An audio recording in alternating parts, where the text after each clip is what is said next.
University, Switzerland. And also our moderator, Dr. Fakhrudin Mangunjaya, MSc. Before we start, I will read out CV of our moderator. Dr. Fakhrudin Mangunjaya is a nature conservation and climate change. Dr. Fakhrudin get his bachelor's degree in biology faculty Universitas Nasional, a master degree in conservation biology Universitas Indonesia, and doctoral degree in PSL IPB University. Dr. Fakhrudin also a member advisory group PL Forum on Religion and Ecology. Okay, to Dr. Maria and Dr. Fakhrudin, time and place are yours. Give it applause, please, for Dr. Maria and Dr. Fakhrudin.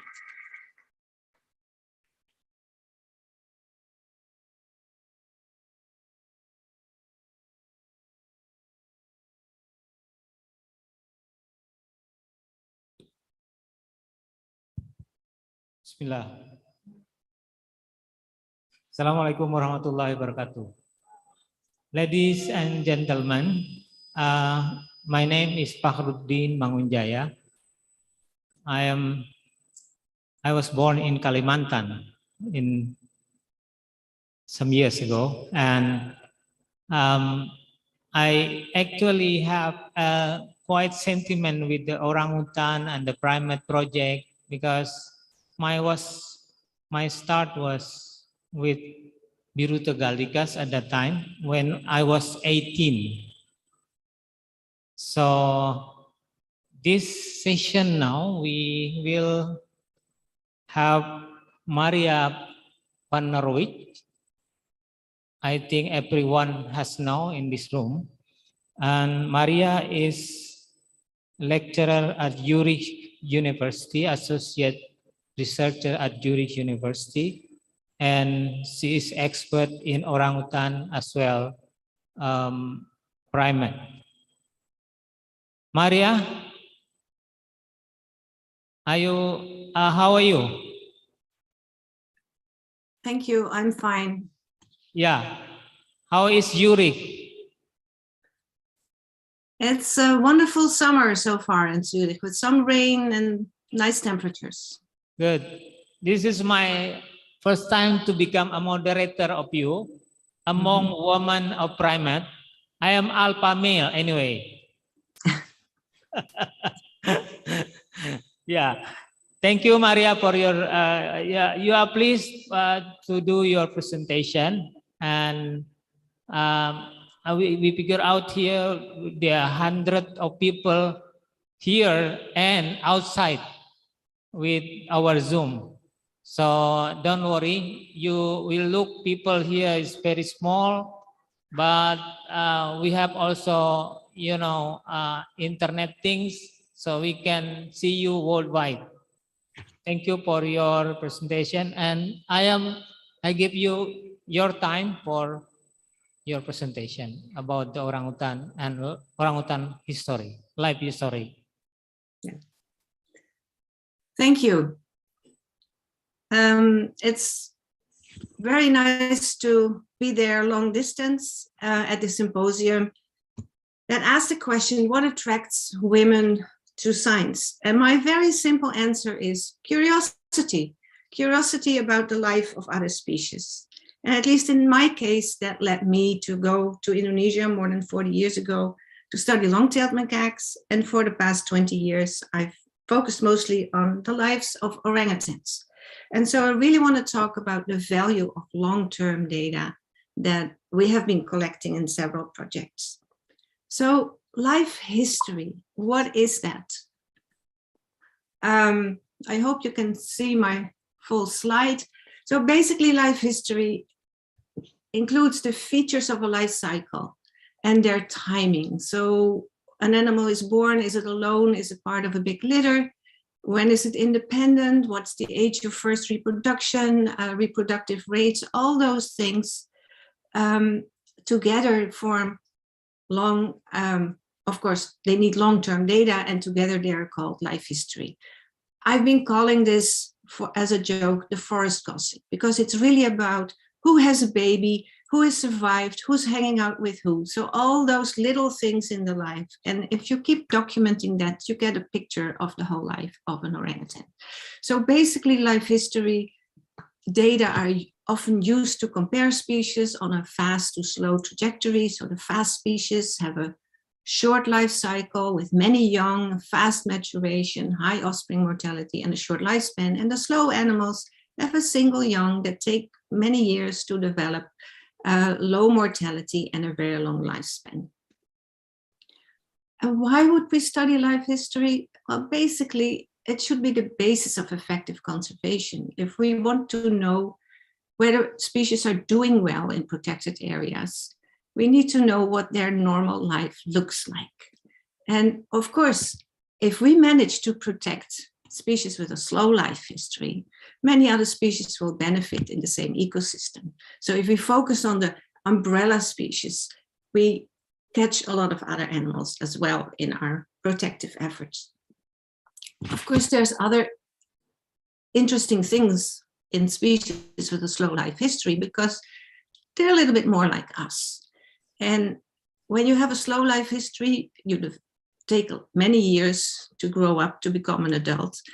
And this is an interaction with the environment. So not all individuals will go as fast or as slow as the others. And in the meantime, you can acquire lots of skills and even local traditions, which leads to local cultures. So from both a biological, purely scientific viewpoint, but also from a conservation viewpoint, life history is very important. As most of you know, we started a project in Tuanan in 2003 in a peat swamp forest. Orangutans there are very individual. Usually they're on their own. We call that an individual-based vision fusion system, and they have a relatively high density. We studied there for 15 years, and I know the project is being continued, but I don't have all those data. Aaron Vogel has continued the project. But these 15 years, if you think about it, it's only a very short section of the life of each orangutan. And I'll try to piece all these different sections of different individuals together to get a picture of their whole life. The methods we used are mostly observational, focal follows of an individual, and the recording of all these life events. When is an infant born? What's the best estimate? We've seen her last in January, for example, now, and end of February, she has a baby, so you can figure out when the baby was born. And in several cases, observers were actually there at the day that infants were born. So we keep all those things together. And then we record every month whether we've seen an individual that we know. And so you get a record of their presence in the area. Now, of course, per month, that's a very short period for us. So what we usually lump those data then per half year. Has this individual been seen in the last half year? Luckily, we could also do some genetic identification. So through fecal samples that were all exported with the help from IPB and with the right permits, we were able now to identify a lot of individuals, or to make sure that they were really unique individuals. And of course, if you don't see an individual regularly, and we have many different observers, you really want to make sure that we're talking about the same individual. So what we now have is 429 individuals. We know for sure that they are unique individuals. We recognize a few more. We don't have samples from everybody yet. There's still some samples that have not been analyzed, but basically we have a huge number of orangutans that we know for sure are unique, and we can recognize them and record parts of their life. First of all, I really want to thank all these wonderful people that have contributed to this project in Tuanan. First of all, our amazing field team, the assistants, and Ibu Fitria, who entered a lot of data for us, digitized a lot of data when they could not be collected with iPads yet because the technology wasn't there yet. And then all these people have been part of this project and collected data. So a big thank you to all of you. then we have other collaborators for the genetics, for some other logistical things, and the whole study, the whole story would not have been possible without them. Of course, behind the scenes, there are some very important people. You know them all, Patatang, Ibu Suci, Aaron Vogel, and Karel van Schaidt, who set up and worked with the study, who did the logistics and kept organizing everything behind the project. So a big thank you to all of you. So quick overview of what I want to talk about. First, focus on the females, their life history, interbirth intervals, age of first reproduction, female ranging and their social life, and the length of the reproductive career. And then I move on to the males. Basically the same questions. And of course, the big mystery, which of the males managed to reproduce? And we now have some paternity data. So finally, we get a little insight in which of all these males really managed to reproduce in the study area. Now, first the females. Here is just an overview of the 28 adult females that we know in the area. So these are females that have at least had one offspring and their offspring. And from the connections between, so if you see here, for example, for Mindy, we know for sure she was the mother of Milo, of Mawes, and of Moby. From these data, we can calculate the interbirth interval. How much time is there between the birth of consecutive offspring? And for Tuanan, we end up with 16 known birth intervals with an average of 7 years. But you see there's a huge range. Now, 16 is not a lot. Luckily, we could work together with people from other research sites where, as you notice, all these long-term data sets are managed by women. So in Kinabatangan, we have Felicity and Noko, and Gunung Palung, Cheryl Knott, we heard from this morning, Helen in Sabangau, Ibu Suci in Ketami, and Karin Shupli in Swak. So putting all our data together from all these sites, we could figure out how similar or different interbirth intervals are between all these sites. And what you see is there's very little difference between these sites. Of course, there's some variation, but basically there's no difference between Sumatra and Borneo. There's no difference between the subspecies or species. There's also no difference in the interval after the birth of a son or a daughter. And maybe old mothers have a longer interbirth interval than the younger ones, but basically it's a very consistent pattern of about 7.5 years, so between 7 and 8 years, as a normal birth interval for a wild orangutan. And of course, that's much longer than you would get in captivity, where animals live on a high energy diet from birth on. The other thing we can do with this data is look at the survival of these offspring. And here we were really surprised, and it's the reason why we don't know anything about infant survival normally, because nobody reports, yes, the infant is still alive. Infant mortality is incredibly low in orangutans, at least in the populations where we study them, which of course have a very low predator density. But still, it's amazing how many of the offspring that we know the birth date of have survived. Basically, again, we don't see a difference between Sumatra and Borneo. It may be that survival is a little less in Pongo Morio, in East Kalimantan. Maybe males have a slightly higher mortality rate, but it's not significant. And the infants of first-time mothers and really old mothers seem to be doing less well. They have a slightly higher mortality.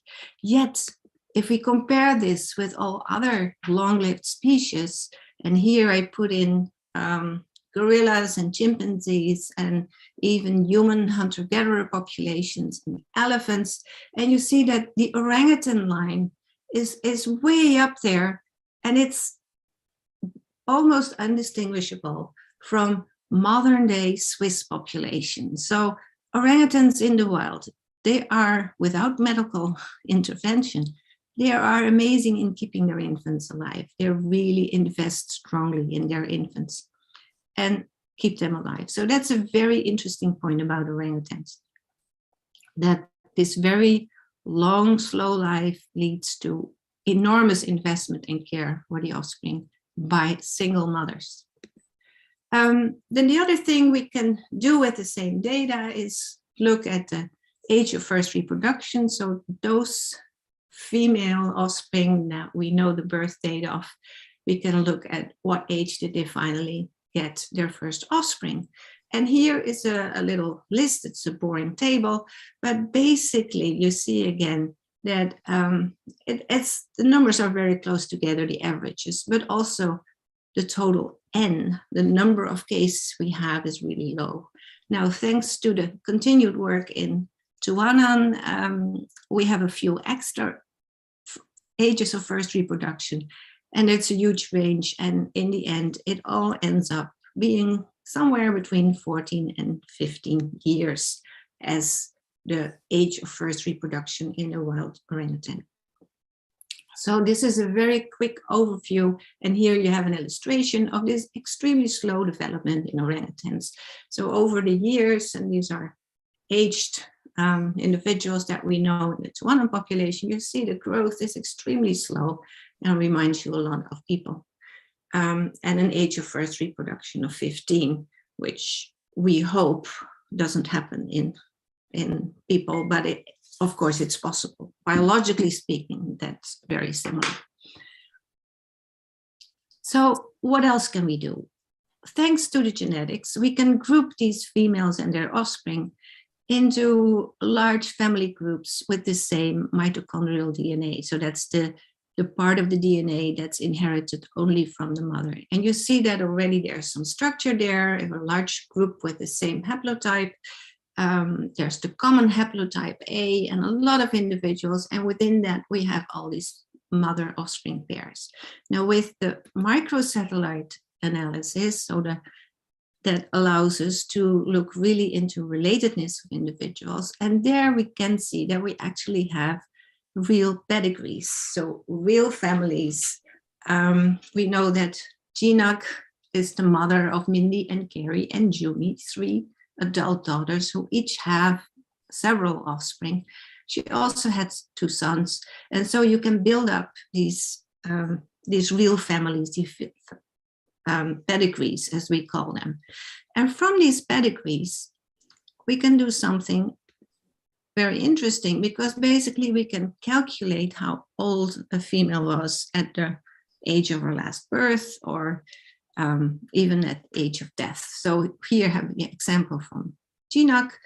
We know Joya was born in 2011 and Jerry was in 2003, so there was a pretty long birth interval. And then we know that Junie and Mindy and Carrie, who each had already offspring, so we can say, okay, at the first known offspring was at about age 14. So from that, we can calculate back. And in the end, we can see that Jinak must have been born before 1965. If we use these average rates for interbirth interval and age of first reproduction. Of course, she may have had sons in between Carrie and Mindy, or Mindy and Junie, that we don't know of. So this is really the minimum estimate. She may have been much older than that. She was last seen in 2017, and so probably at the age of her death, or at least her disappearance, she must have been over 50 years old. And still going strong at that time. We don't know what happened to her. But here, if we have these real pedigrees, we can really calculate a kind of a longevity and how long females can keep going and how many offspring they can have in their lives if they live in a relatively undisturbed habitat and they can do their own thing. So from other sites, we also have some stories about females with at least 4 or 5 offspring. And so really we estimate that the Bornean orangutans may live well over 50 years, and the same is true for the Sumatran ones. We don't know yet what the maximum is or what an average longevity may be, but it's very clear that they get really very old. We also have a few cases where old females that we think of as old females, and we have evidence that they have many offspring, had many, many years of life after they had their last infant. So then you may think of menopause like in humans, but we don't have the hard data, we don't have the physiological data for that. But it's certainly something that we'll keep looking at with more data coming in. And probably with the help of physiological measures, as you've heard about in Cheryl Knott's talk. A few more things I have to say about females, and I'll go through this very quickly. We know in Tuanan that this looks a little bit like a mess, but these are basically the ranges of all the well-known females. And you see that all these females overlap with each other. We also know that the daughters overlap a lot with their mothers, but they also overlap with unrelated females. And we can really make this distinction between family and non-family. And you would think, okay, well, if they all have the same overlap, what does it matter? They all live in the same neighborhood. But they clearly, sorry, I'll have to go back. So they live all in this forest. And we have one interesting case of a female that lived outside the forest, but that forest was logged. And this is an example from many years back when we first started in Tuanan, and that Sumi tried to move into the area. But it was very hard because whenever another female met Sumi, she was always chased away. So it's very clear that these females that live in an area. 1 minute, Maria. Yeah? 1 more minute. Excuse me, you started at 1:15. Yeah. Sorry, if you start late, then I'll go over this quickly. So the story is that females really stay where they were born. And it's very hard for females to translocate to another area. Females do have different relationships with the females they are related to than the ones that they are not related to. They don't hang out with non-family, even if they have the same overlap. And this is mainly to have an opportunity for the kids to play. We also know that there is a huge effect of fruit scarcity on long-term fruit scarcity like we had after the fires in 2015, and that females become less social. So there is less opportunity to hang out together. And this is even true for their own weaned offspring. So we can now construct the life history of a female. Age that they're weaned is about 7 years, age of first reproduction at 14.5, and then they have a long period where they give birth to an infant every 7 years, and they live easily to over 50 years. And they have an amazing survival rate for their offspring.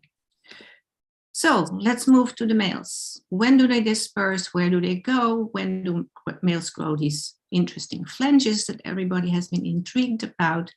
And which males sire offspring? So first of all, we have hard evidence that males disperse. You can see that already from the distribution of their maternal DNA, studies that have been published already a while ago. And it's very obvious from the mitochondrial DNA distribution that males don't live where they were born.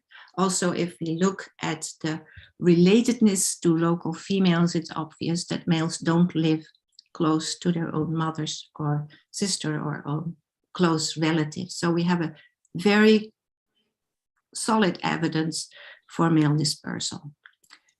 When do these males disperse? And for this, I looked at the kids that we know their birth year from and how long have we been seeing them in the study area, and the ones with a red line in the end. That's the last time they were seen. We have one case where a male was still on and off in the area probably, but mostly these males seem to be gone by age 12. So that seems to be the general age of leaving the area. and then they are on their own. We also know that all the older unflanched males that look like this or are even bigger, they don't have relatives in our study area. So these are all males that come from outside. So very strong evidence. So where do they go and where do the other unflanched males come from? Well, you have to realize that Tuanan is only a very small area in a very large habitat that's still more or less intact. And it shows that it's really important to have such a large area for recruitment and for the males to go. And this is really, even if I have to stop early, one of the main points that it's very important if you want to protect orangutans and give them their normal life. They should be part of a really large community or connected neighborhoods. They should have the opportunity to go far away from home, as is the normal pattern. We don't know if anybody wants to challenge, really figure out where these males go and do sampling over a huge area. When do these males grow flanges? That's been a hot topic. It seems that in Sumatra, some of these males maybe never get flanges, or really when they're are they already over 30 years old. What we do have for Tuanan is basically all the males that we knew as unflanched. If we had known them for at least 12 years, they all had flanges.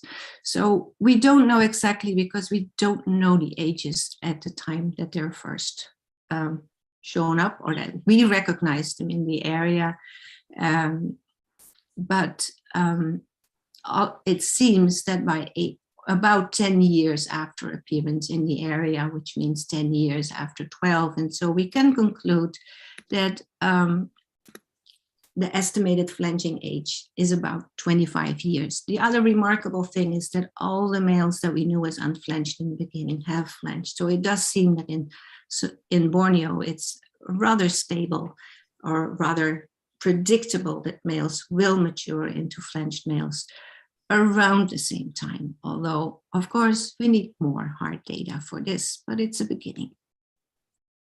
And then one remark about these males, I told you about that we measure or we record their presence in the area. This is a picture, and it may be a little hard to read. I highlighted a few males. So here we have Nico, and basically he is around almost always.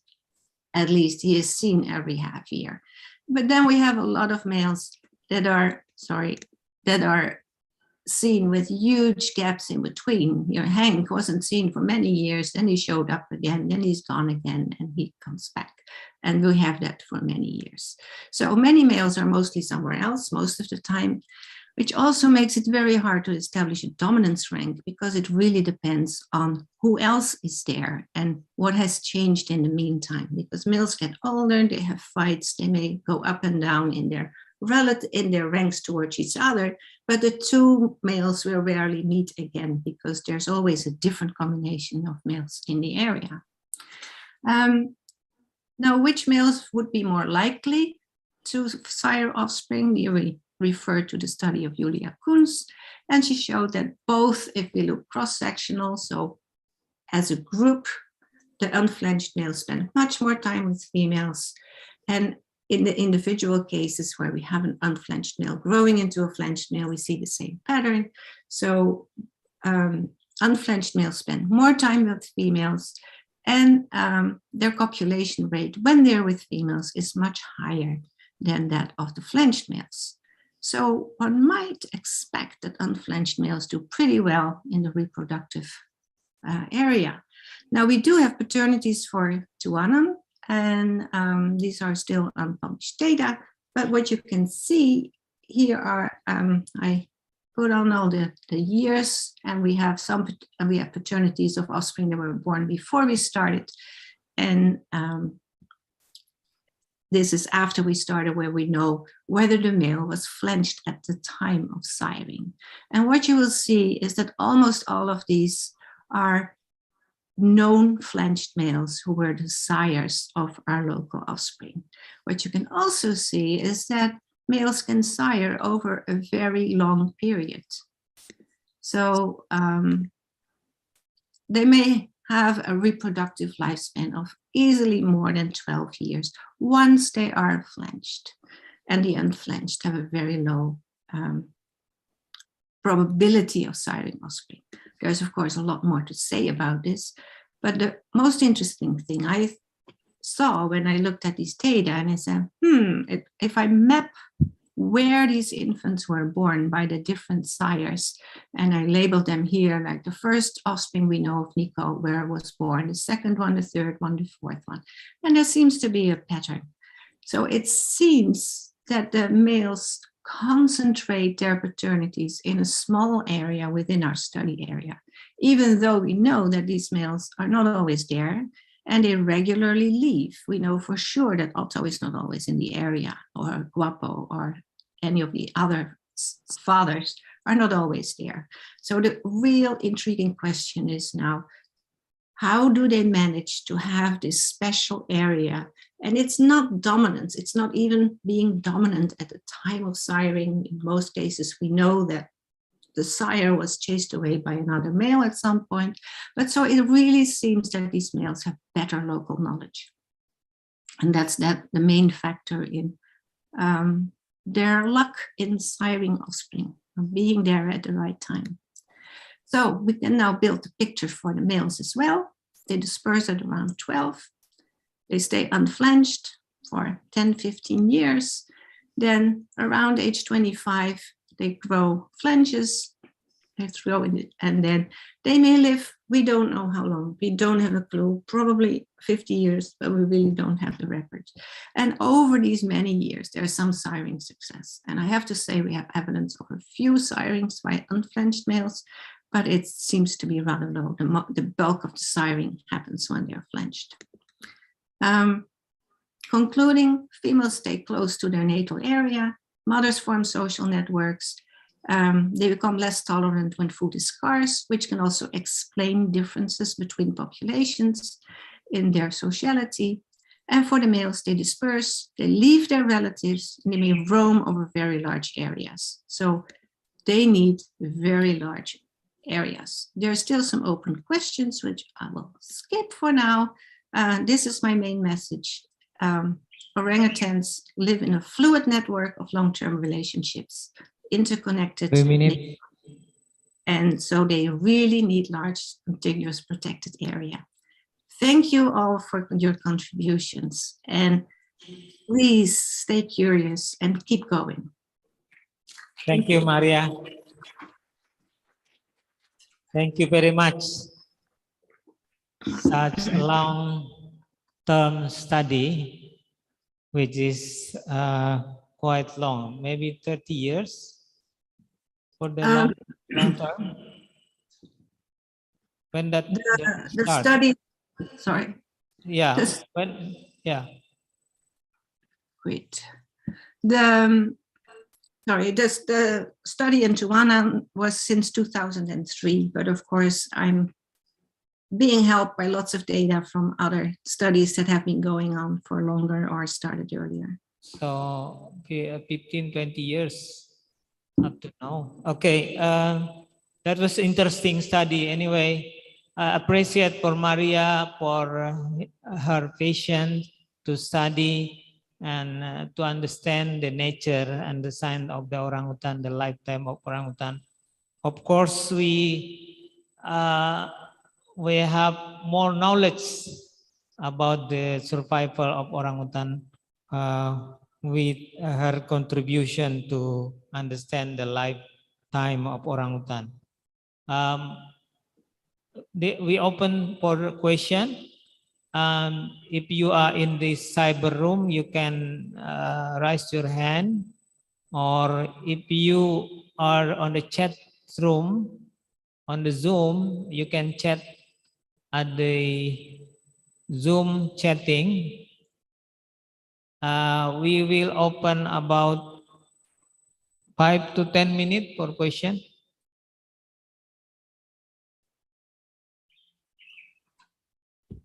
Yeah.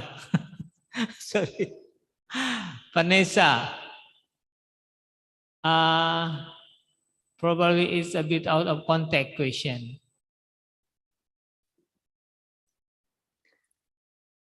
Yeah. Okay, I can read. Yeah, you can read that. You can in read the that. chat. So what would I do to protect an area? Well, we know from studies done in Sabah that in a lot of the oil palm plantations there are rather small areas of forest left, and in a lot of those areas you will find an orangutan female, maybe with offspring. And she will survive. She will survive for a very long time in those areas. And males will still travel through the oil palm plantations, and they claim that, yeah, sure, there is a connected, if there is a connectedness, there's orangutans will survive. But of course, the big question is, that's not what they used to live like. I mean, do we do them a favor by cutting them up into these solitary little forests? And I think the best thing for conservation, if we really take it serious and if we respect the lives that they used to have, evolved to have, then we should protect really large areas and put all our efforts into the protection of these large areas. And what's happening now with a lot of reintroductions or emergency translocations, that's all wonderful for the individual orangutans, as long as it's not into a forest with a natural population, because then it's stressful for both the introduced animal and for the local population. So it's really, the most important thing for me would be to set large areas apart and make sure they are protected. They're not cut through by roads. There is real protection to keep a large chunk of forest, ideally connected to other large forests, but at least then orangutans will have a life that's worthy of them, and where we can show their respect. And I know it's a huge challenge for any government to put a fence around a big forest and say, okay, nobody allowed in.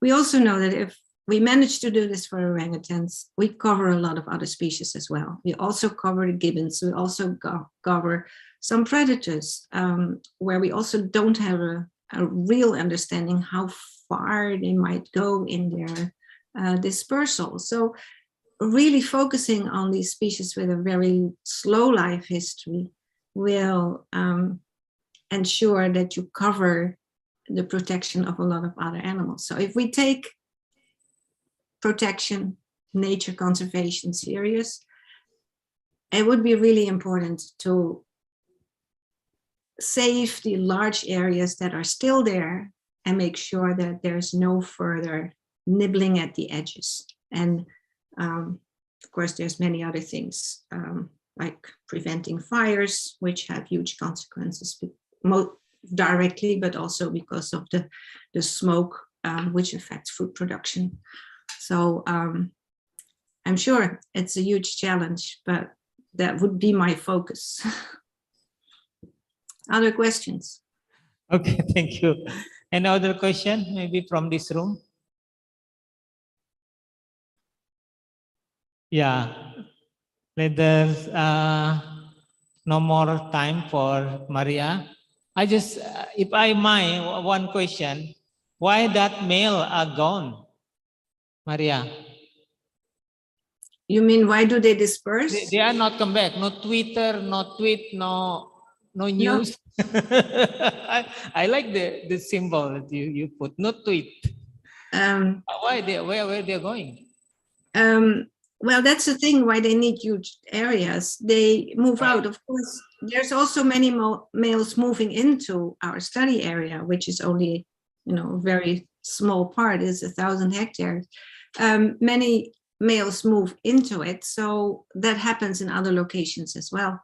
There's an exchange of males between the different neighborhood groups of females. Of course, the classic answer is to prevent incest and to prevent inbreeding.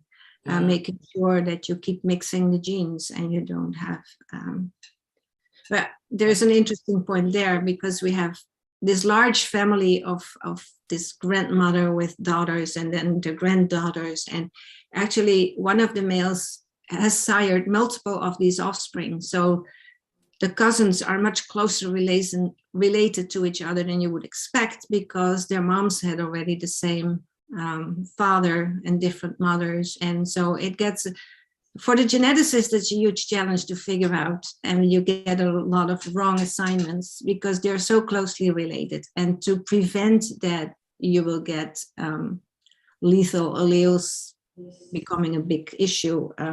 There is the general pattern in mammals of male dispersal, and occasionally it's the other way around. So that's a normal biological process that one of the sexes has to move away. Thank you. The males. Wonderful presentation, Maria. Applause for Maria. Thank you for all the presentation. And Thank you. hopefully this presentation knowledge us with more science and more knowledge on orangutan and the life of the primate, our primate, the legacy of nature of Indonesia. Thank you very much. Terima kasih. Mohon maaf apabila terjadi kesalahan apa yang saya antarkan. Terima kasih. Assalamualaikum warahmatullahi wabarakatuh. Selamat sore. Waalaikumsalam warahmatullahi wabarakatuh. Thank you, and give it applause again. Thank you to Mr. Fakhrudin. Please stand by, and to Dr. Maria, please stand by, because next is the awarding of a certificate as a form of appreciation and the souvenir, and which will be given by Dr. Tatang Mitra to the speakers, to the operator, and all of the concert. Time and place are yours. So yes.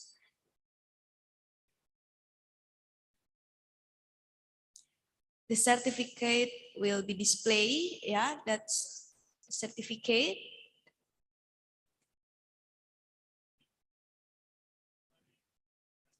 Yeah. Yeah.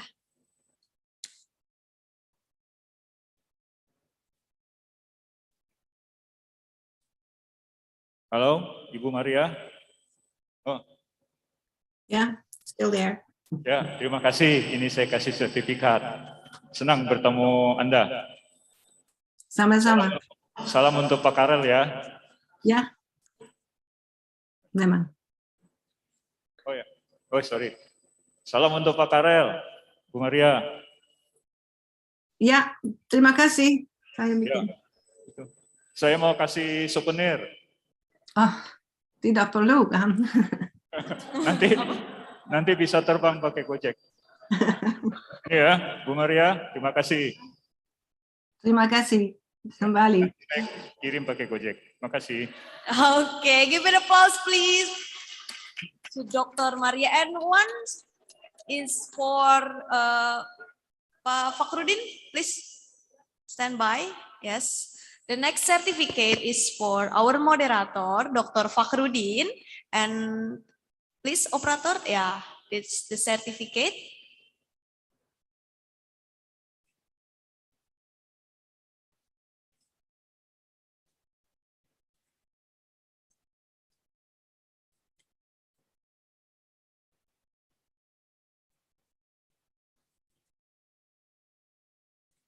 Okay, please stand by because take a photo with Dr. Maria.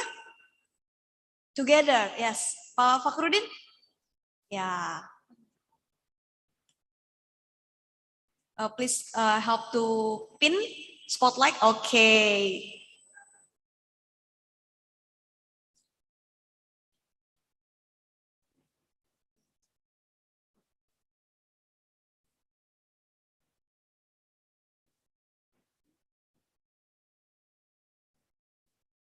Okay, Dr. Maria.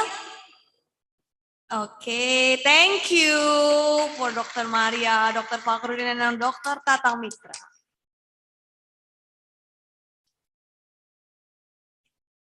Here we go to the next session of presentation from 4 speakers and 1 moderator. First about Primate Gut Microbiome from Dr. Wuryanti Setiadi, Embiomed from BRIN Indonesia. Second about Primates Evolution from Miss Putu Maskita Pujiantari, MA from University of Arkansas, USA. Third, about orangutan reintroduction behavior from Dr. Fitria Basalama from Universitas Nasional. Fourth, about phylogenetic of primates from Dr. Pujirianti from IPB University. And also our moderator, Dr. Didik Prasetyo, and I will read out CV of Dr. Didik. Namely, Dr. Didik Prasetyo, PhD, Bachelor Degree, Faculty of Biology, Universitas Nasional, Master Degree, Conservation Biology, Faculty, Universitas Indonesia, and PhD Department of Ecology and Evolution, Rutgers University, with many of experience in primate conservation. Works at PUSA ID Biodiversity and Wildlife Program Management Specialist. Very interesting and very useful for all of us, of course. To all speakers and the moderator, time and place are yours. Give it applause, please, and please welcome Dr. Didi. Yes.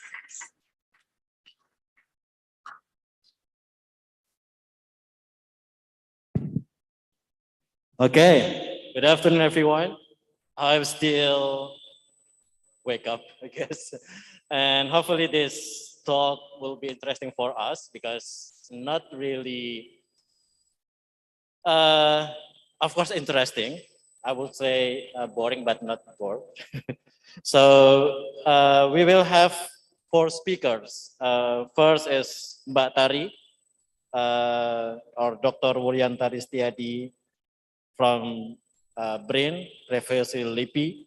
And the second speaker would be Mbak Putu Mas Ita Pujiantari. And then the third one, Dr. Fitria Basalama. And the last speaker would be Dr. Puji Rianti. All are my old friends, and they are very, very influencing our youth generation right now. And hopefully we can learn and asking what interesting about their study. So before I will call of them at the front, I will read some brief resume from Dr. Wuyantari or Mbak Tari. She is graduated from Universitas Gadjah Mada, and then the last is graduate from Faculty of Medicine, Universitas Indonesia, and she's working long time in Eijkman Eijkman Institute for molecular biology until now, and she is now head of the COVID-19 task force that Indonesia believe on the COVID to resolve the problem on the COVID in Indonesia, and a lot of publication as well, and then a lot of collaboration with primatologists in Indonesia, and she is like many experiences in DNA analysis. And the second one is Putu Pujiantari. She is right now doing PhD in Arkansas University. She graduated from Master of Anthropology like last year, and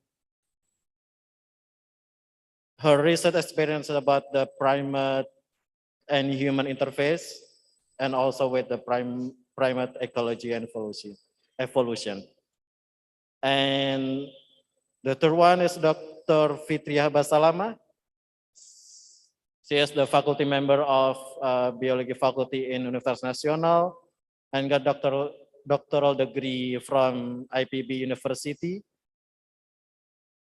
And also a lot of experience in orangutan research, especially with rehabilitation orangutan. And the last is Dr. Puji Rianti. She is the faculty member of IPB University and got the doctor degree from Zurich University, like the combined program with IBB University.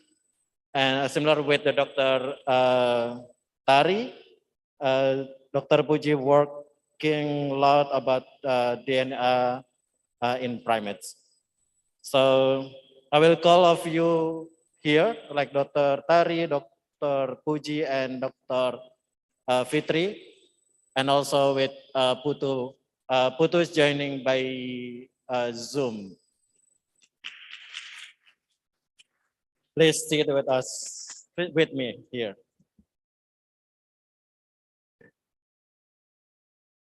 Okay, for the first talk, there's Putu. Hi, Putu.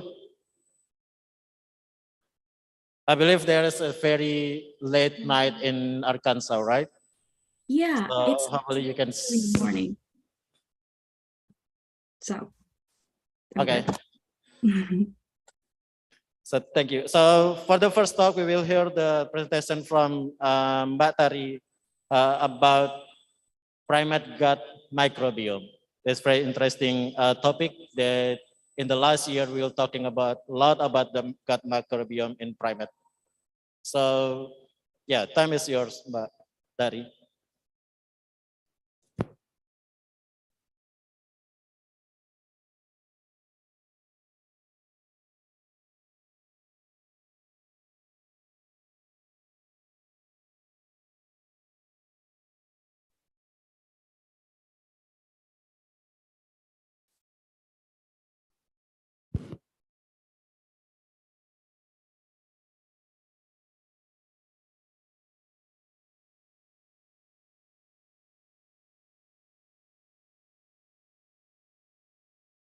Okay.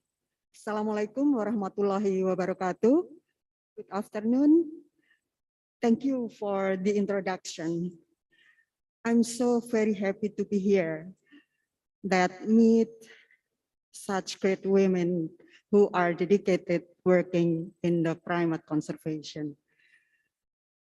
In this occasion, I would like to share related to the primate gut microbiomes. We know that it's generally accepted that not only nuclear and mitochondrial genome transfer to the next generation, but the initial seeding of the gut microbiomes occurs by transfers from mother to infant during childbirth. And represent, together with the breastfeeding, represent a very important opportunity to transfer symbionts from one generation to the next. This is in line with the name of Symposium related to the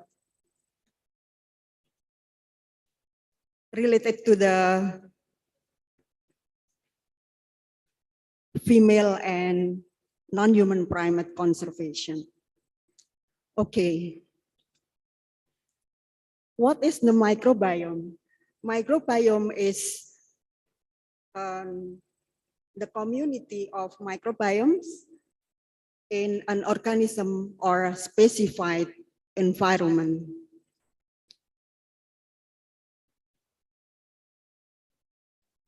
The microbiome consists of microbes that are helpful or potentially harmful.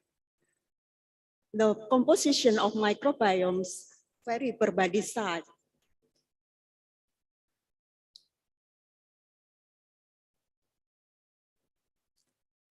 And in general, the microbial composition in the same site, other different individuals are more alike than from the different sites in the same individuals, even in the digestive system.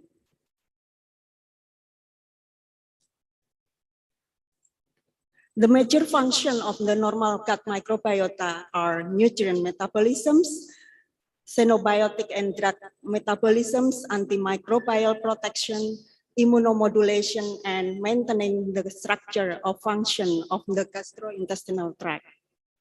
What are factors affecting variation in the normal gut microbiomes? There are age, diets, genetics, lifestyle, and medical intervention.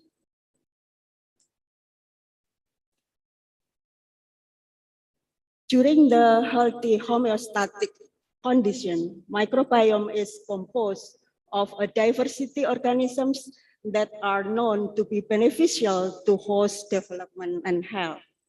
However, environmental insults can lead disruption in the structure of the microbial community. This disruption can lead to a dysbiosis event.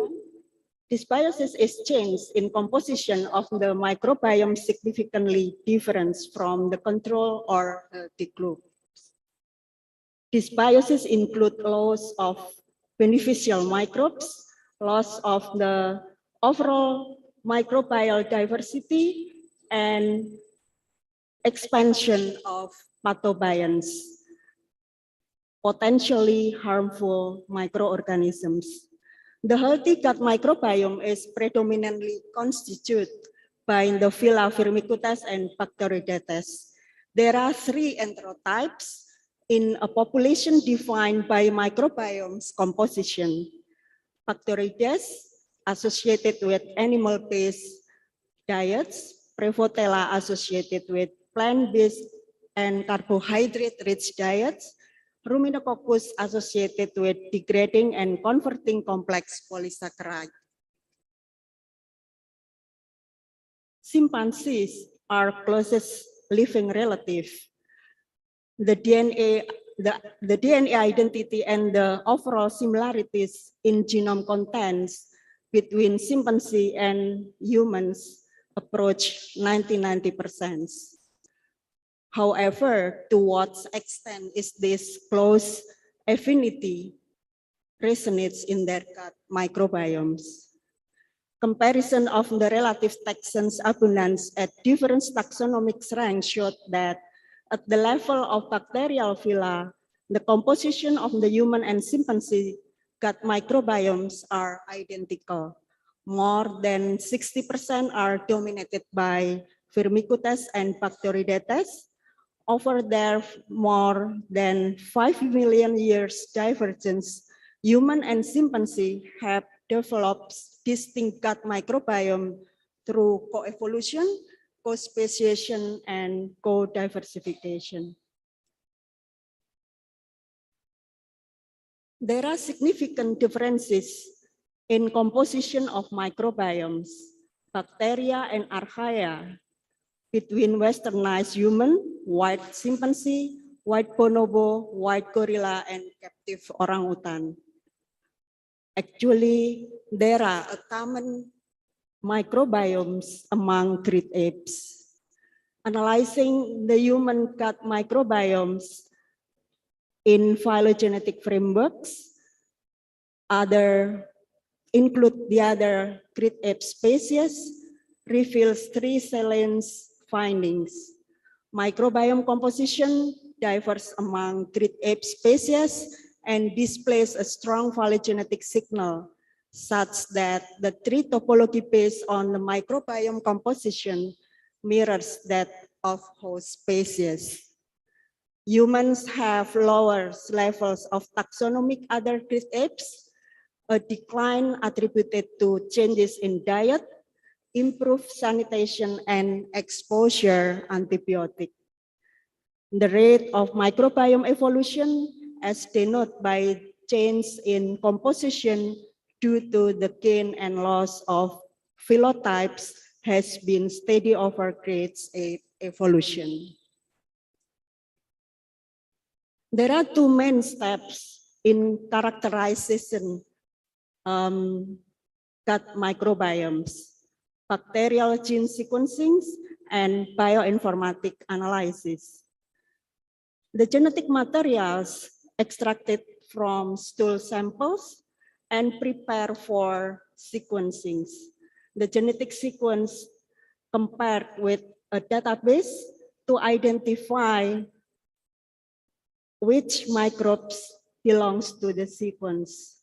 Then statistical analysis data include the principal component analysis carried out to characterize the sample and compare it with the other samples. The analysis include the analysis of abundance, analysis of diversity, and analysis of function. 16 small subunit ribosomal RNA is one of universal marker for characterize the gut microbiomes.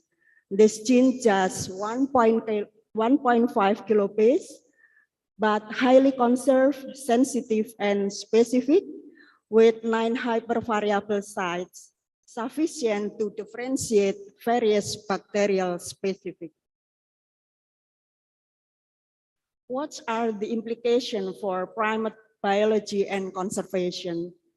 Dysbiosis in captivity and implication for translocation or reintroduction, gut microbiomes management in wildlife conservation, microbiome in health and disease.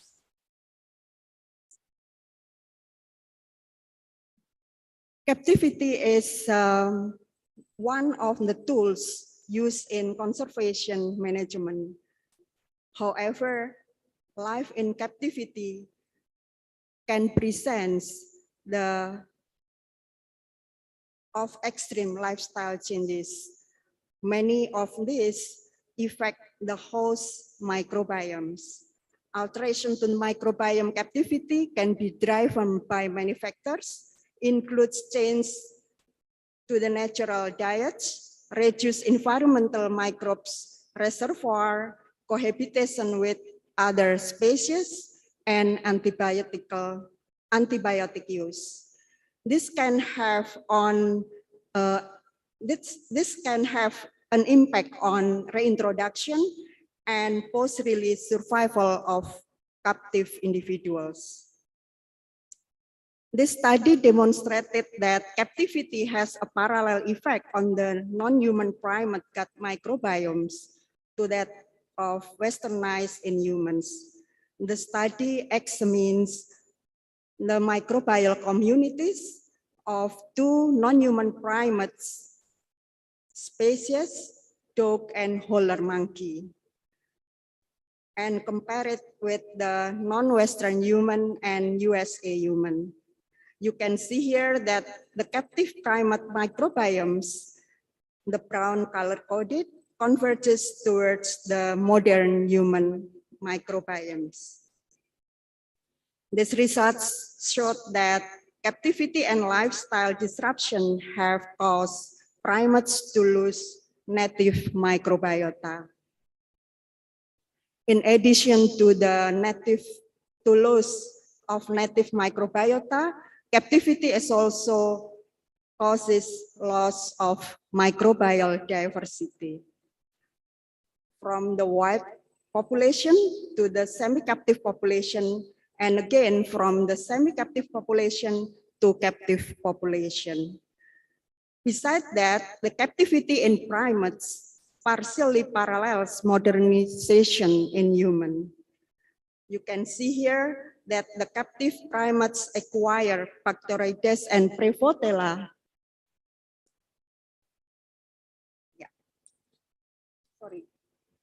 And Prevotella, the dominant genera in the modern human gut microbiomes. As populations shift towards the captive states, the microbiomes become colonized by dominant humans, gut bacterial genera compared to the in wild and semi-captive non-human primates.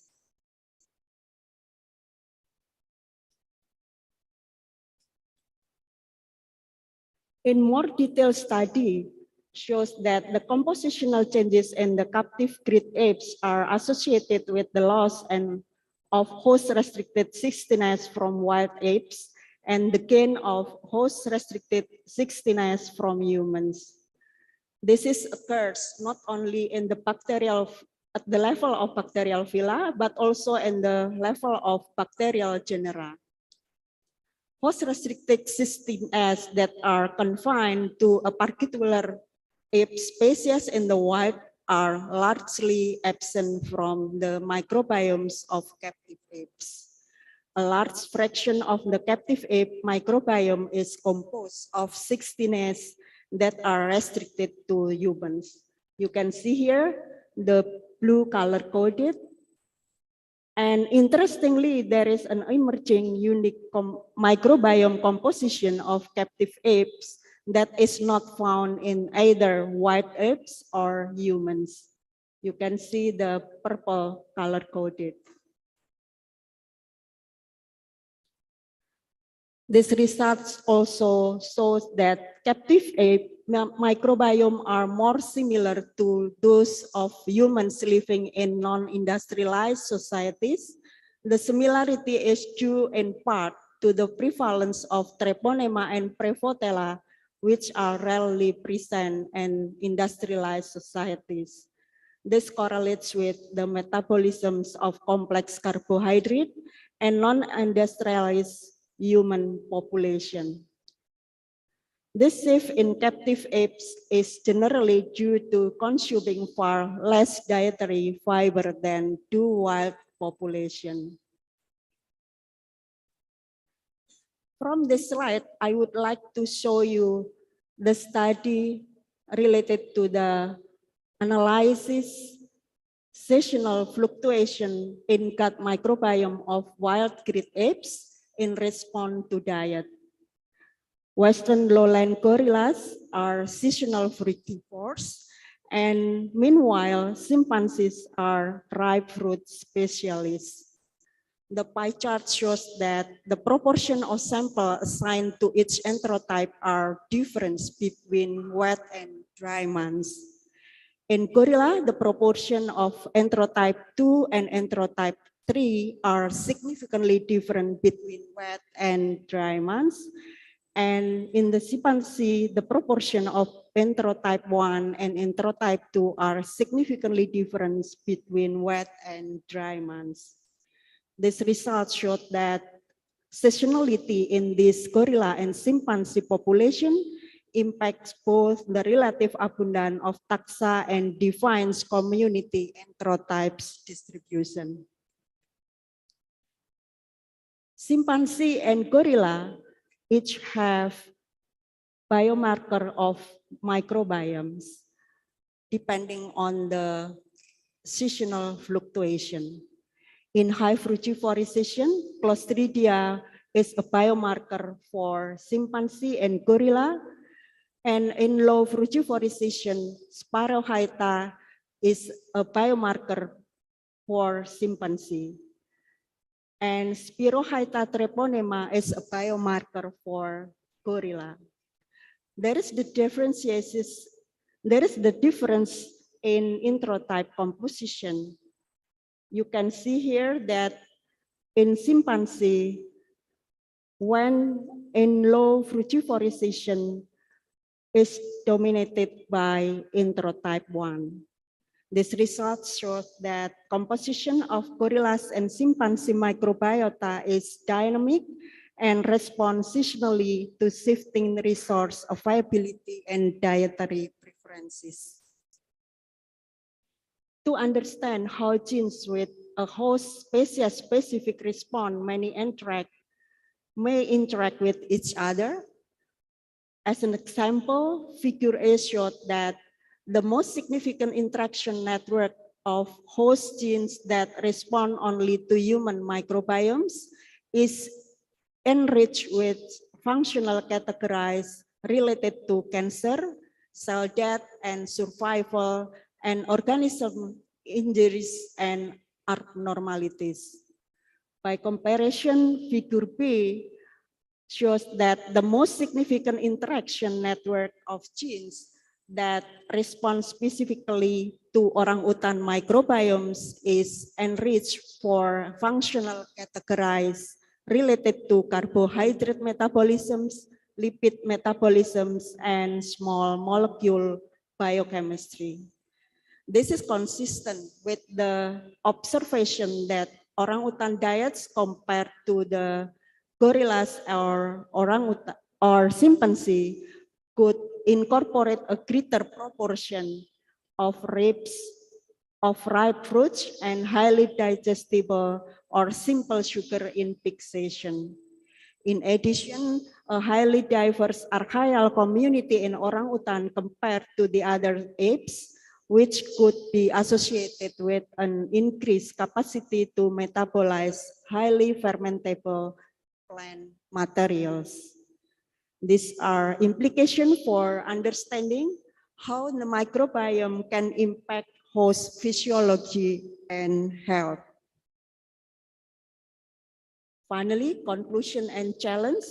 The microbiome is essential for extraction of energy and nutrition that may have facilitated primate adaptation to new dietary needs in response to rapid shifts, environmental and lifestyle factors. The study of the gut microbiome in threatened wildlife species has enormous potential to improve conservation effort. Characterization of the gut microbiomes provide important baseline health information and may lead to discovery of significant microbial pathogens. As more species are becoming impacted by threats such as climate change, human land use, and emerging infectious diseases, finding new ways to improve animal welfare in captivity may be critical for species success through captive breeding and reintroduction programs.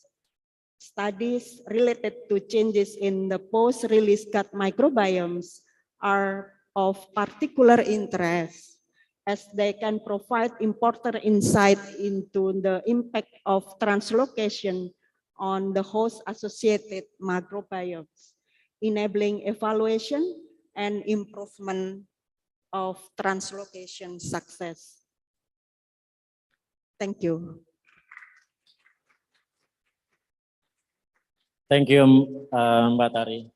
It was like, for me, I remember when I went to the doctor in the US, it's like, we asking for antibiotic for my son, and then the doctor said, why antibiotic? Because in Indonesia, we often asking for antibiotic for if we have like flu or something, or cold, something.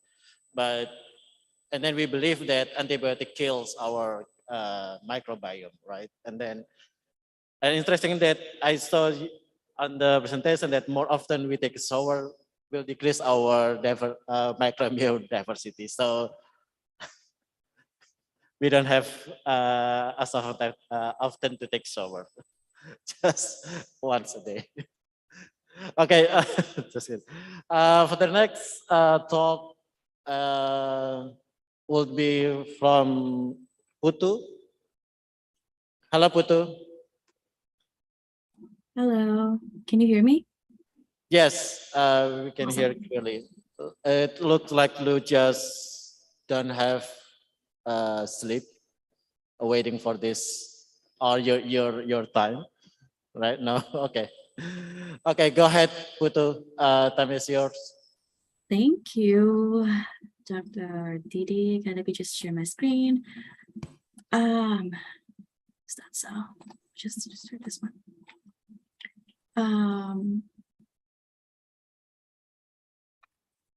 Everybody can see my screen?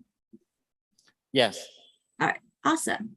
Okay, hi everyone. So first of all, I would like to thank the organizing committee for having me as one of the speakers. Among all the amazing, incredible researchers, which I am still no one compared to them.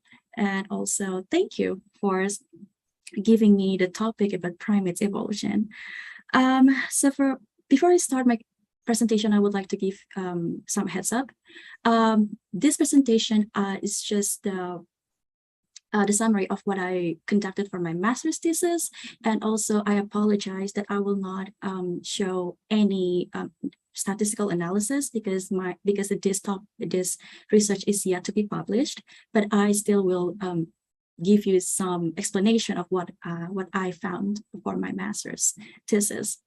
So for primates evolution, I decided to narrow it down to what I have been doing for my master's. And the topic for today is a gentle microarray approach to study primates feeding evolution.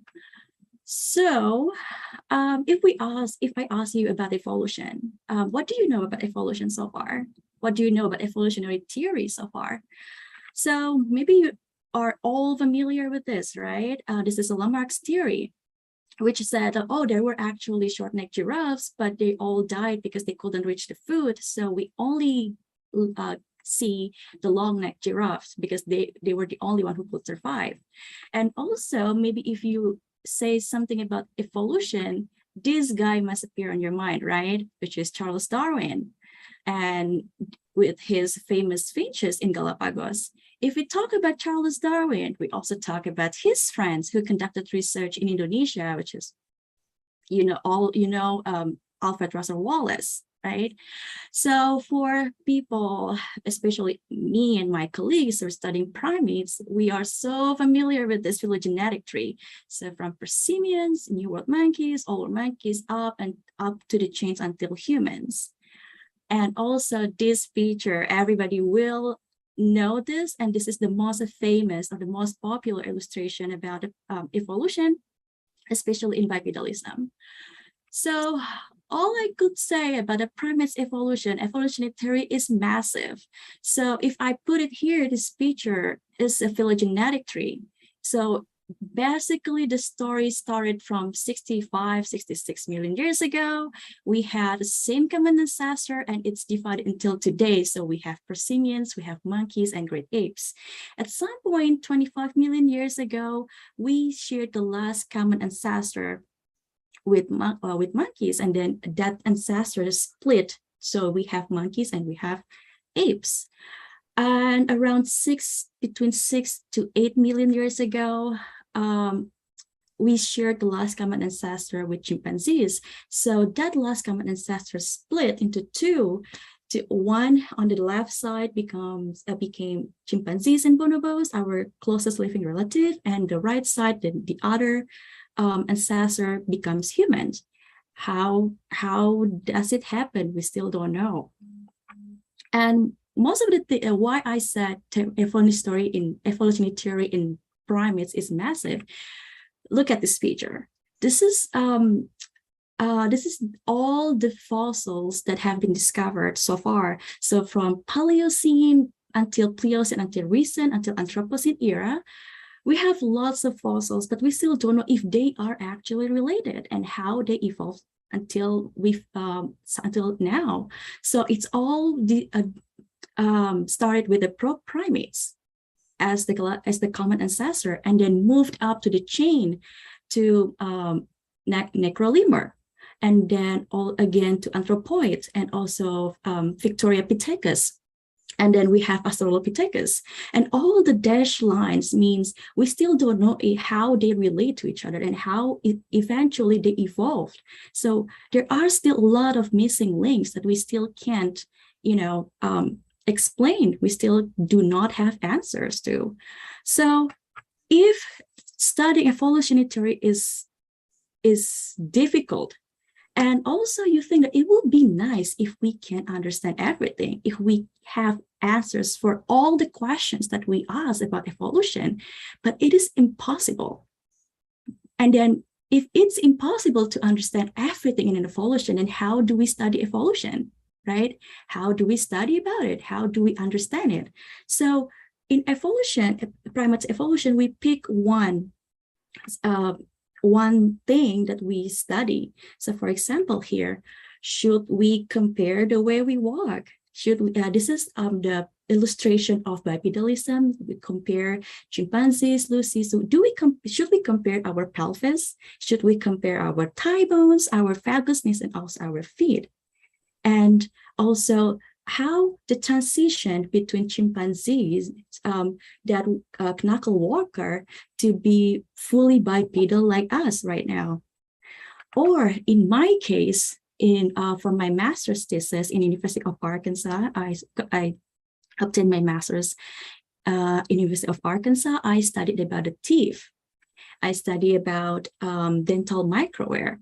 So what is actually dental microwear? So dental microwear, dental means teeth, micro means micron, wear means scratches. So dental microwear is a study about the wears on the teeth. So it consists of two things, pits and striations.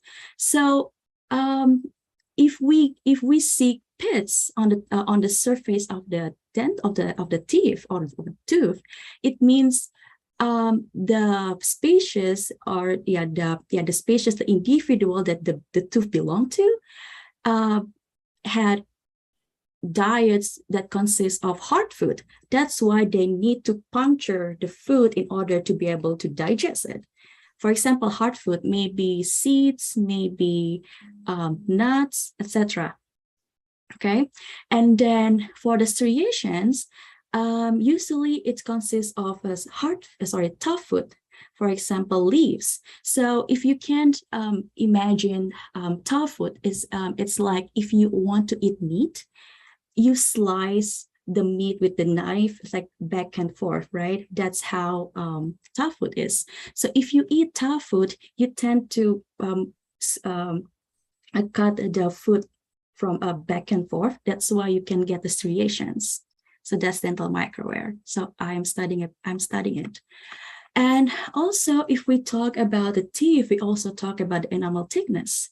So for species that eat soft food, for example, fruit, the species tend to have thin enamels, because what's the point of having thick enamels? Because you don't need it. You don't need that kind of teeth to puncture your food, right? So, but it will be different if you eat hard food like nuts. Again, you will have thick enamels. So in here on the left side of my side, I have 4 pictures of different species. I have Homo, Pan genus, Pongo, and gorilla. So you can see the gorilla, gorilla, human, Pongo, no, Homo, and gorilla have thick animals, something like that. So the teeth also related to what you eat. Obviously, in here I have gorilla and I have Pongo pygmaeus, and also I have Pantrogodites. So one thing that highlight between folivores and frugivores is the cusps. So cusps actually, let me just, if I can make a lesser point. So cusps actually is the pointy point of the tooth, for example, in here. So this name is, these are cusps. So for species that the diet consists of tough food, they must have a point, like sharp cusps. For what? For cutting the food. Leaves, in particular, is a tough food because it has cellulose and it also has fiber. Leaves, because they have those two things, cellulose and fibers, it is hard for them to be breakdown. So that's why you need a sharp cusps. However, for the frugivores like Pongo and Pantrogodites, they eat mostly fruit, and so they do not need to have a sharp cusps. That's why they tend to have like flat surface teeth. In this case, it's the molars. So teeth also correlated to the body mass. So in here, I have data from Highlander 1975. He stated that the bigger the body size, the bigger also the incisor width. So obviously in here, hominids, because us, we have larger body mass compared to colobines and Secopithecines. That's why we have bigger maxillary incisor width. Because we need to eat more, that's why we have bigger maxillary incisors. So we know about cusps, we know about the enamel thickness, we know also about the maxillary maxillary incisor width compared to the body mass. With that information, we can determine this species belongs to what. For example, if you found a fossil somewhere, and you know, oh, this is the size of maxillary incisor, and then you know, oh, dental microwear, oh, this is the wears that are left on the teeth surface. You can determine, oh, these fossils was actually an insectivore. So in here, I put a diagram as named case threshold. So for species that between 100 grams to 1,000 grams, usually insectivores, and 1 kilogram to 10 kilograms or 1 kilogram to 25 kilograms, folivores / fludivores, etc. So with that information, we can understand what the fossil, the species was like, and what their diet was consisted of. And also, we also can reconstruct the ecology. So for example, the ecosystem. So for example, if you found that, oh, this fossil was actually a folivores, so we can reconstruct, oh, back then the habitat was forest. So that's why they eat lots of, they eat leaves, because the habitat supports them to be a folivores, something like that. For my thesis, I am working with African great apes and also 4 sympatric primates, Sumatran primates, and I've always been interested in feeding ecology and feeding behavior.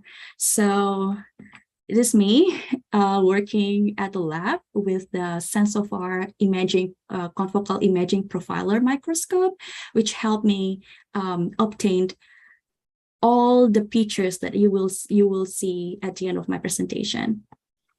So for dental microwear itself, the research in dental microwear mostly about incisors and molars. Those two are heavily studied in dental microwear. However, I am studying canine. Why canine? Because we know canine is a sign of sexual dimorphism. In some primates, differentiate between males and females, and also is used as a weapon, and also involve a lot of agonistic behaviors, especially for competition. However, its involvement in food processing is still unknown. Why? It is weird, because if you pay attention on the canine position, it is exactly on exactly on the side of the incisors. The teeth, they are heavily used for food processing. Why canine is not used for food processing? And nothing is studied about canine relation to diet. So for the canine, the position that I put a little circle over there, and the scanning preference was the distolingual incisal facet of the maxillary canine. So distal means distant, away, lingual means tongue. So away from the tongue, on the incisal facet means on the front, on the maxillary canine, so upper jaw. Why I chose that?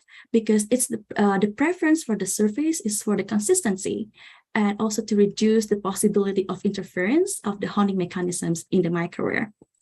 The next question, what is honing complex? The honing complex, if you see orangutans, for example, the easiest example. So if the orangutan close their mouth, their canine will upper and lower canine will be in contact, I could say. So they have diastema. Diastema is the space between incisors and canine. So the upper canine can fit on the lower diastema, and the lower canine can fit on the upper diastema. We want to avoid that. We want to avoid the honing complex because it will interfere on the microwear. It could be we think that, oh, that's the microwear, but actually it's just a result of a honing complex. Honing means it's like they keep the teeth like sharp. So I want to avoid that. That's why I pick the distal incisive facet for that. So what I'm studying, so in dental microware, we have different types. The first is anisotropy, which is the A over here, and then also the complexity and heterogeneity, heterogeneous and homogeneous texture. So for the complexity, it is associated to the food hardness. The harder the food, the more complex the surface is, which is obviously because if you eat harder food, you have lots of pits and bigger striation.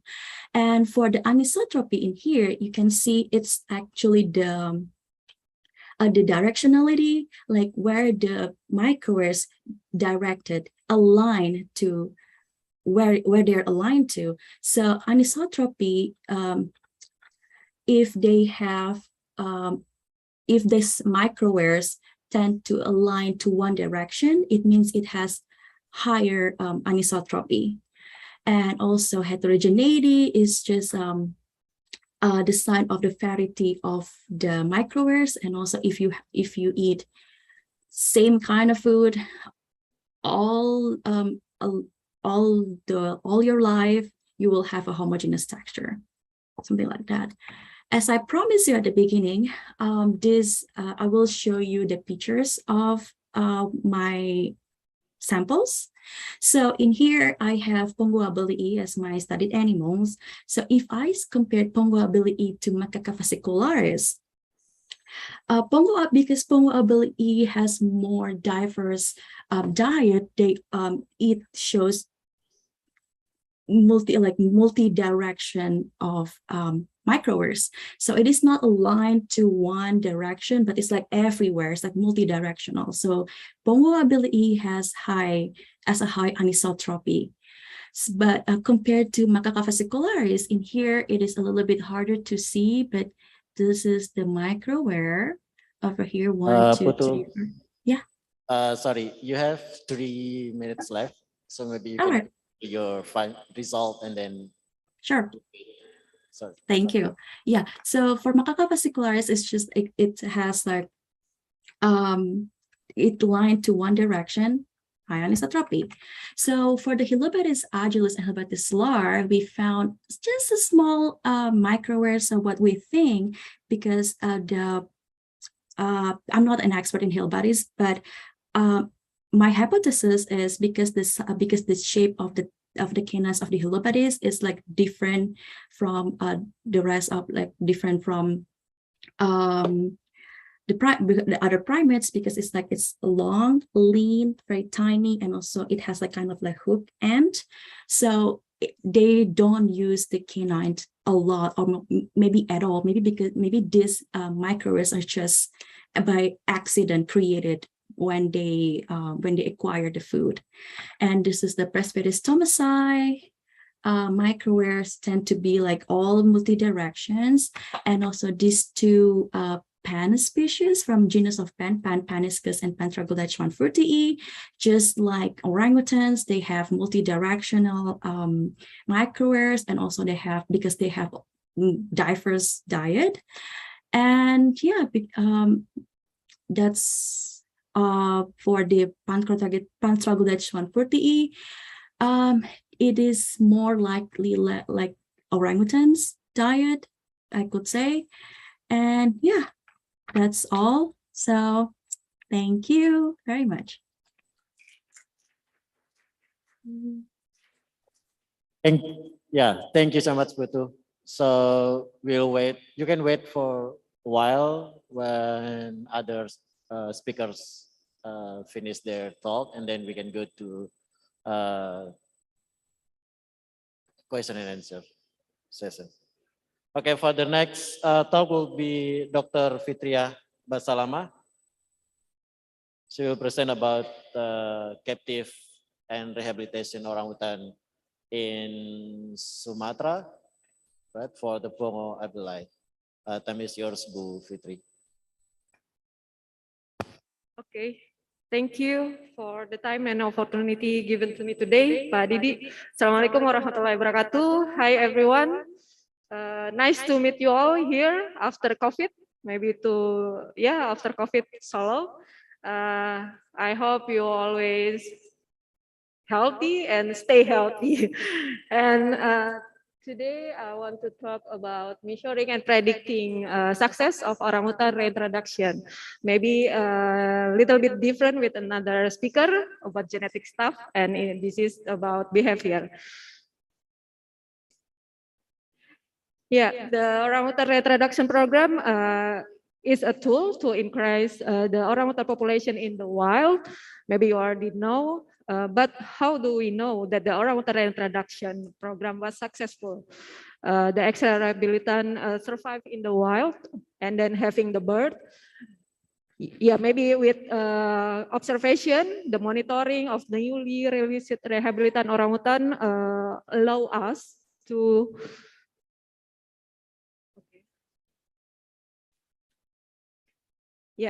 terima kasih. The monitoring of newly released rehabilitan orangutan allow us to observe every step of the reintroduction program to new environment, and also important to evaluate the procedure of such reintroduction program. We can also identify the trends in adjustment, looking for individual variant process. Are they human oriented or like forest skill, like finding adequate food, navigation, and nest behavior? Yeah, we already know so many baby orangutan living together with human. It's makes them lose their forest skill. So to determine the adaptation process, we use value of wild population to be the baseline. You can see the gray box, and we will compare with the value of ex-rehabilitan orangutan.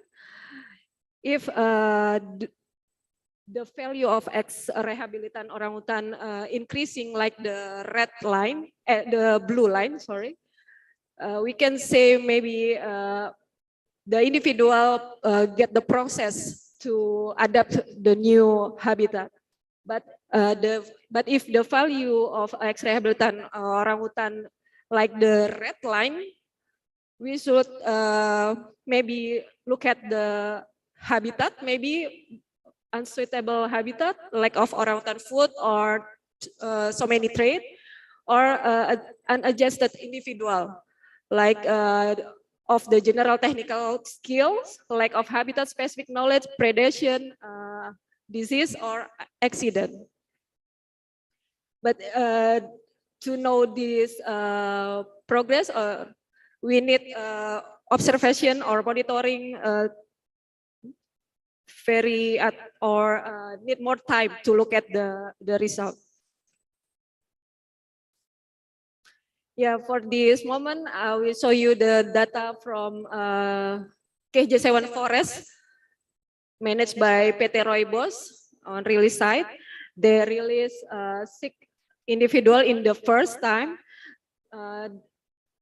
also 2 male and 4 female with the history individual captive and rehabilitan. Every day we follow orangutan from nest in the morning until nest in the evening. And also we look at the history from the rehabilitan stage. In the boss, they start with quarantine, and then forest school 1, forest school 2, houseway house, island, and then forest school 3. Every stage they have a factor to evaluation the individual.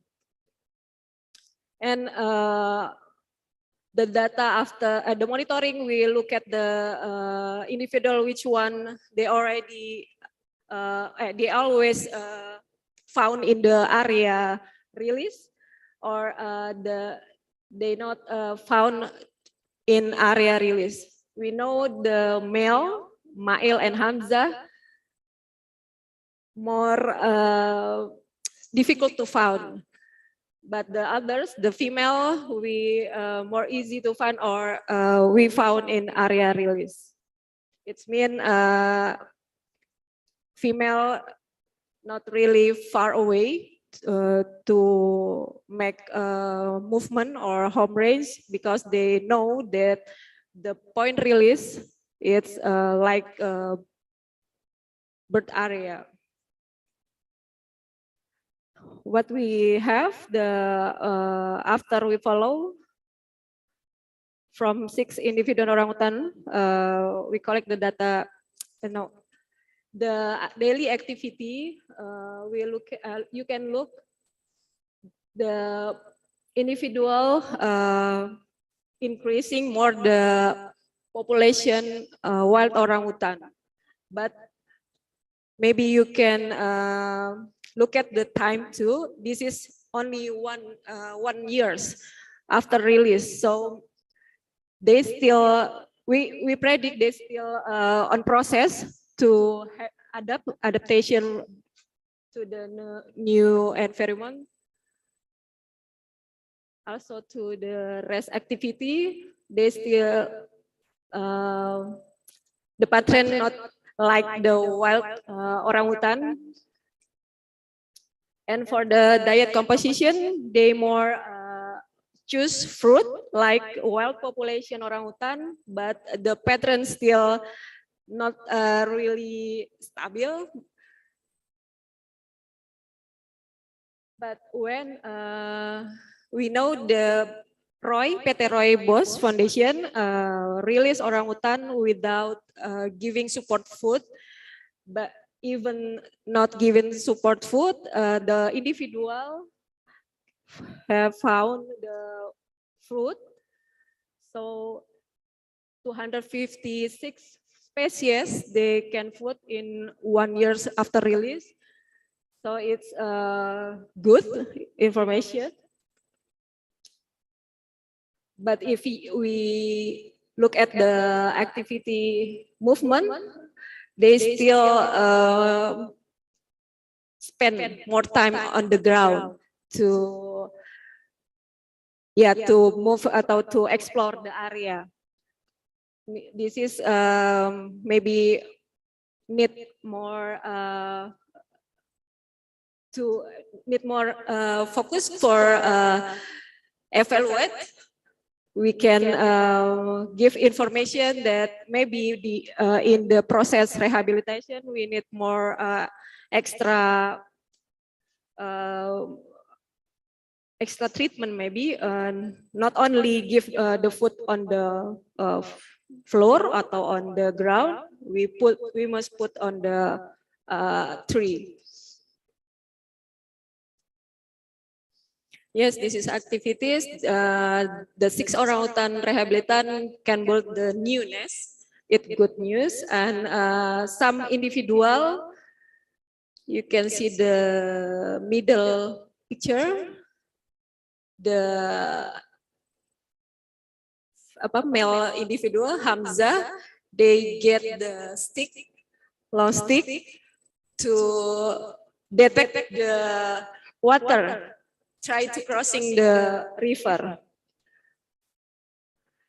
And the movement of the ex-rehabilitation orangutan still close to human existence. It means camp and supports food in release point. But in here, BOS atau PT Roy only one time give the support pot in the first day. Yeah, in the end, we can say the monitoring needed to be longer to know the readjustment process of forest life, and then also reducing the human contact to a minimum, and regulation and complete stop of supplementary feeding after release, and then the presence of acclimatization cage affected the composition of diet and home range. Also, different of results in this research are probably due to lack of knowledge on habitat and foraging skill in ex-rehabilitation orangutan observed. Free to life in forest school may be affected for survive after release. And 48 months post-release, we already know they're still alive in the forest. But today I hear again, they still alive, not all individual, but lesan and males, they're still alive. And the individual with lesan, with name lesan, already giving birth on May 2016. And today I already heard too, they have pregnant. Maybe not really clearly, but the team on the field say, yeah, they sure the lesan having pregnant again for the second son. Hopefully they still survive and live at the forest. And also another individual, lead signal, we found in 2015, 2014, 2016. And the last, thank you for everyone to having good teamwork in the field or help me to collect the data. Thank you very much. And yeah, thank you.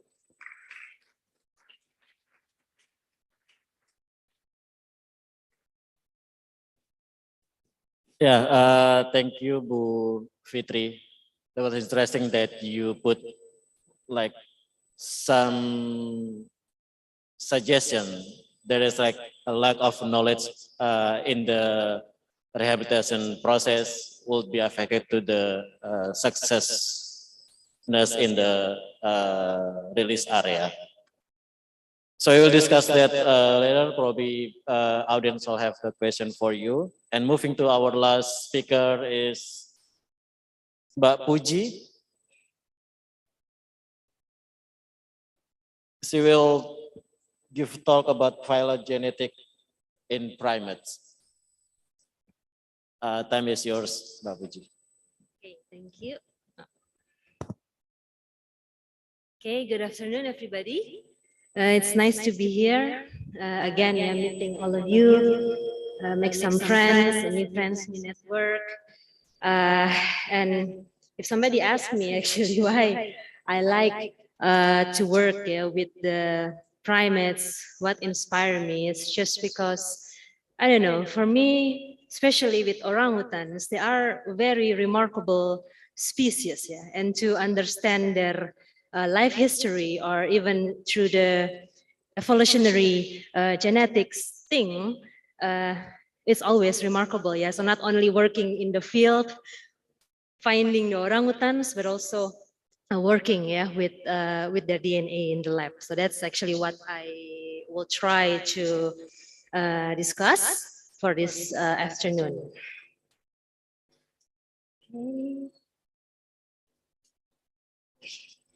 Okay, so if we talk about the orangutans, why? Before I said this is one of the remarkable species, because for sure this is the only great apes in Southeast Asia. Yeah, because all of other species living in Africa, and we only found this one in Asia, in particular also in our country, Indonesia. And if you see in the pictures, orangutans, basically in early Pleistocene, they live, yeah, most of them, so the ancestor, they live in the mainland of China, yeah, and then they move, yeah, to the south, yeah, through the Sunderland, and then we found lots of fossil of the orangutans also in like in Malay Peninsula, in Sumatra, and some we believe also found in Java and also in Borneo. So there are 4 events that influence the orangutan distribution, and this is all the natural influence. Yeah, we have so many events about the tectonic plate movements, and some also it's influenced by the glacial periods with the, you know, when the ice age coming, yeah, the high and low sea level, that of course have something to do with their migration, and also the river formation that we believe also then later on shape their population.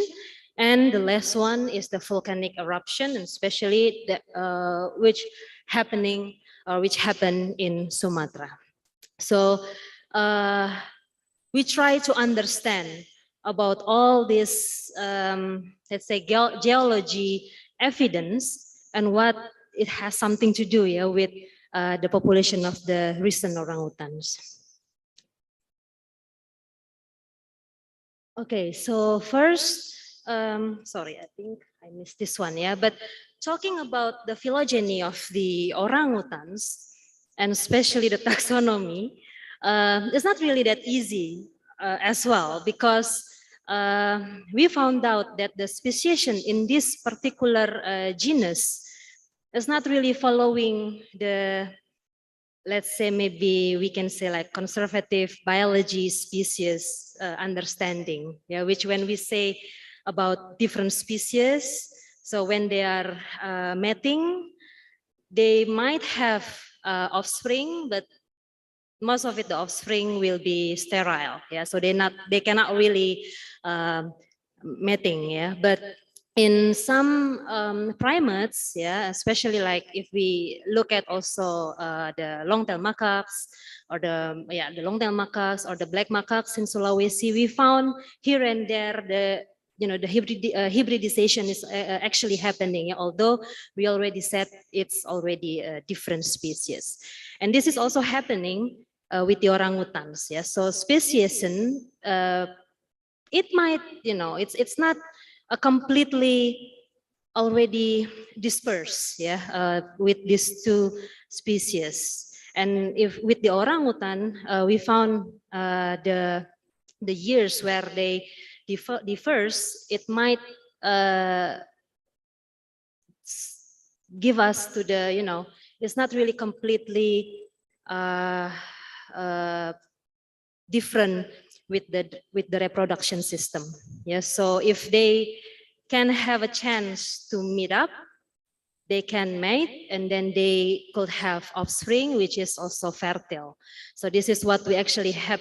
We have here in some of the zoo, where two orangutans, like the Sumatran orangutans with the Bornean orangutans together, they can still have offspring, and the offspring still fertile. Yeah, but we believe, despite of the reproduction system, yeah, in nature, these species, cannot meet each other. Yeah, so this already goes to the speciation.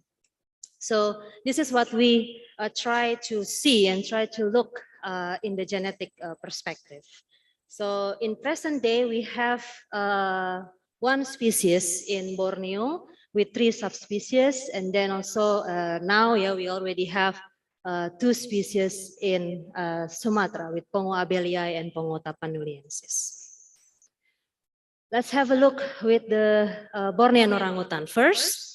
So this is the work from my colleague in University of Zurich, from Dr. Natasha Aurora. She's trying to see the effects of the Pleistocene glaciers and also the formation of the rivers, yeah, in the area with the population structure of Bornean orangutans. Her finding is actually pretty interesting, yeah, and maybe this can be some things that you might be interested or giving an idea to continue the study, because she found out that, yeah, I cannot, okay. So she found out that just with the mitochondrial DNA, so she used the mitochondrial DNA to have a look for the differences of the genetics in population in Borneo. And then she found like at least there are 5 clusters basically around the 3 subspecies. Yeah, so this is something that remarkable, because like if you can see the Pongo pygmaeus morio from Danum Valley already giving a different haplotype groups with the Pongo pygmaeus morio in Kutai, like that, yeah. And also another example with Pongopygmaeus frumbi from Tuanan, a bit different with the Pongopygmaeus frumbi from Sungai Lading or Lading River, and also the Pongopygmaeus frumbi from Sabangau, Tanjung Puting, and Gunung Palung. So this can be another questions, yeah. So should we still have? Do we still have only 3 subspecies, or we might have more than 3 subspecies of orangutan, of Bornean orangutan in Borneo? Yeah, but of course, this study still need lots of research, yeah, and might be the next will be you who will continue the study.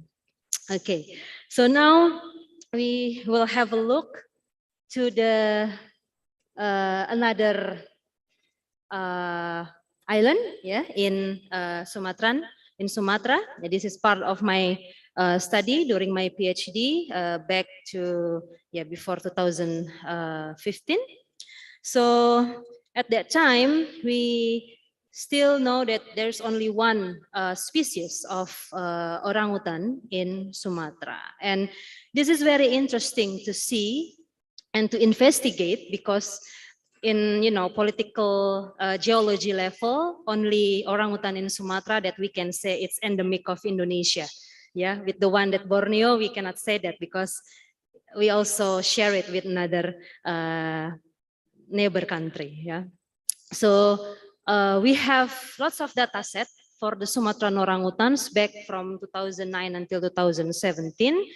So the first time that we want to have a look is the mitogenomes of the orangutans in this area. Yeah, so we use the DLoop mitochondrial DNA, and then for the comparison of the evolutionary genetics from mother side, we also use the evolutionary genetic from father side. So we also use the Y chromosome data, yeah, and then also we want to also have a look. What about the migration in the recent time? So with this one, particularly with this one, we use the autosomal loci with microsatellites. And then of course, oh sorry, it's not yet moving. Okay, sorry. And then, so on the left side, yeah, is the one that I just talked before, or the data set. And then on the right side, after what we found prior to 2015, we want to make sure that our finding, it is like that, yeah. So all the graphics and the table that we found still showing the same result.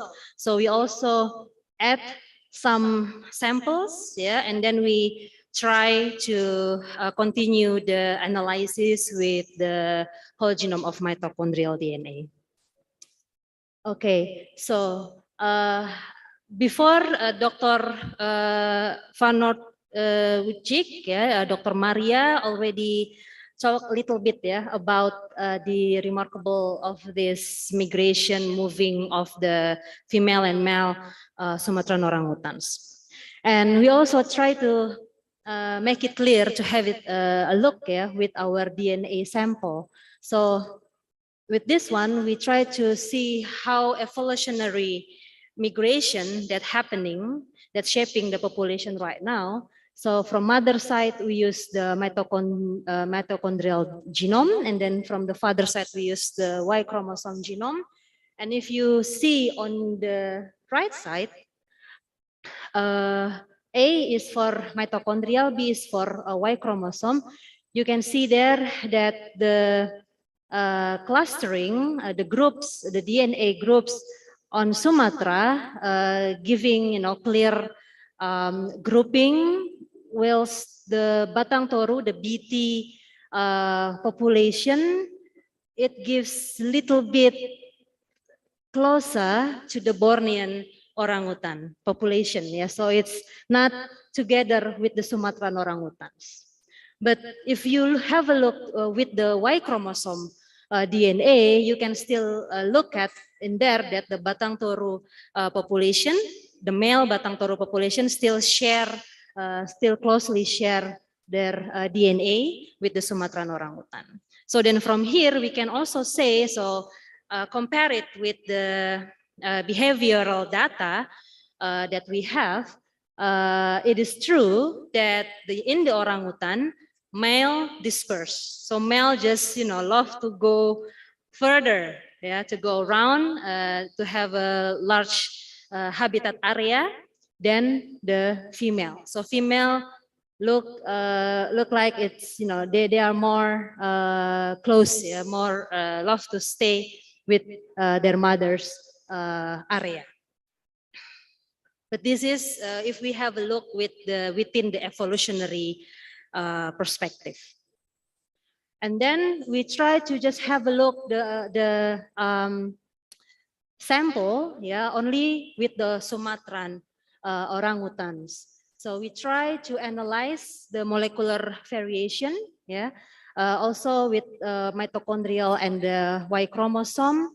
And then we can see here that the differences between the sample location in mitochondrial DNA is already quite high.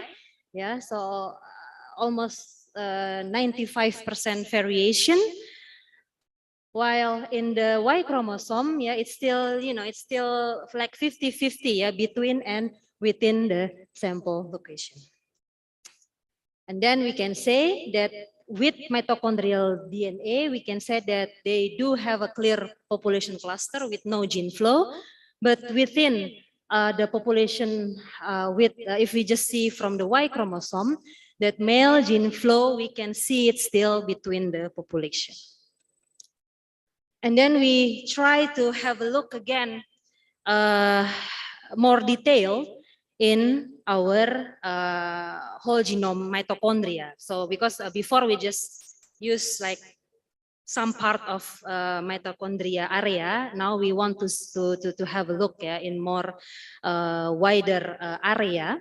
And this is also clear. So from the mitochondrial genome perspective, we can see that the orangutan in Sumatra, between the population from the North Toba to the South Toba, so LK is Langkat, NA is North Aceh, so it's like on the north of Toba Lake, and BT is Batang Toru, south of Toba Lake. We can see that it's already giving us a clear different groups,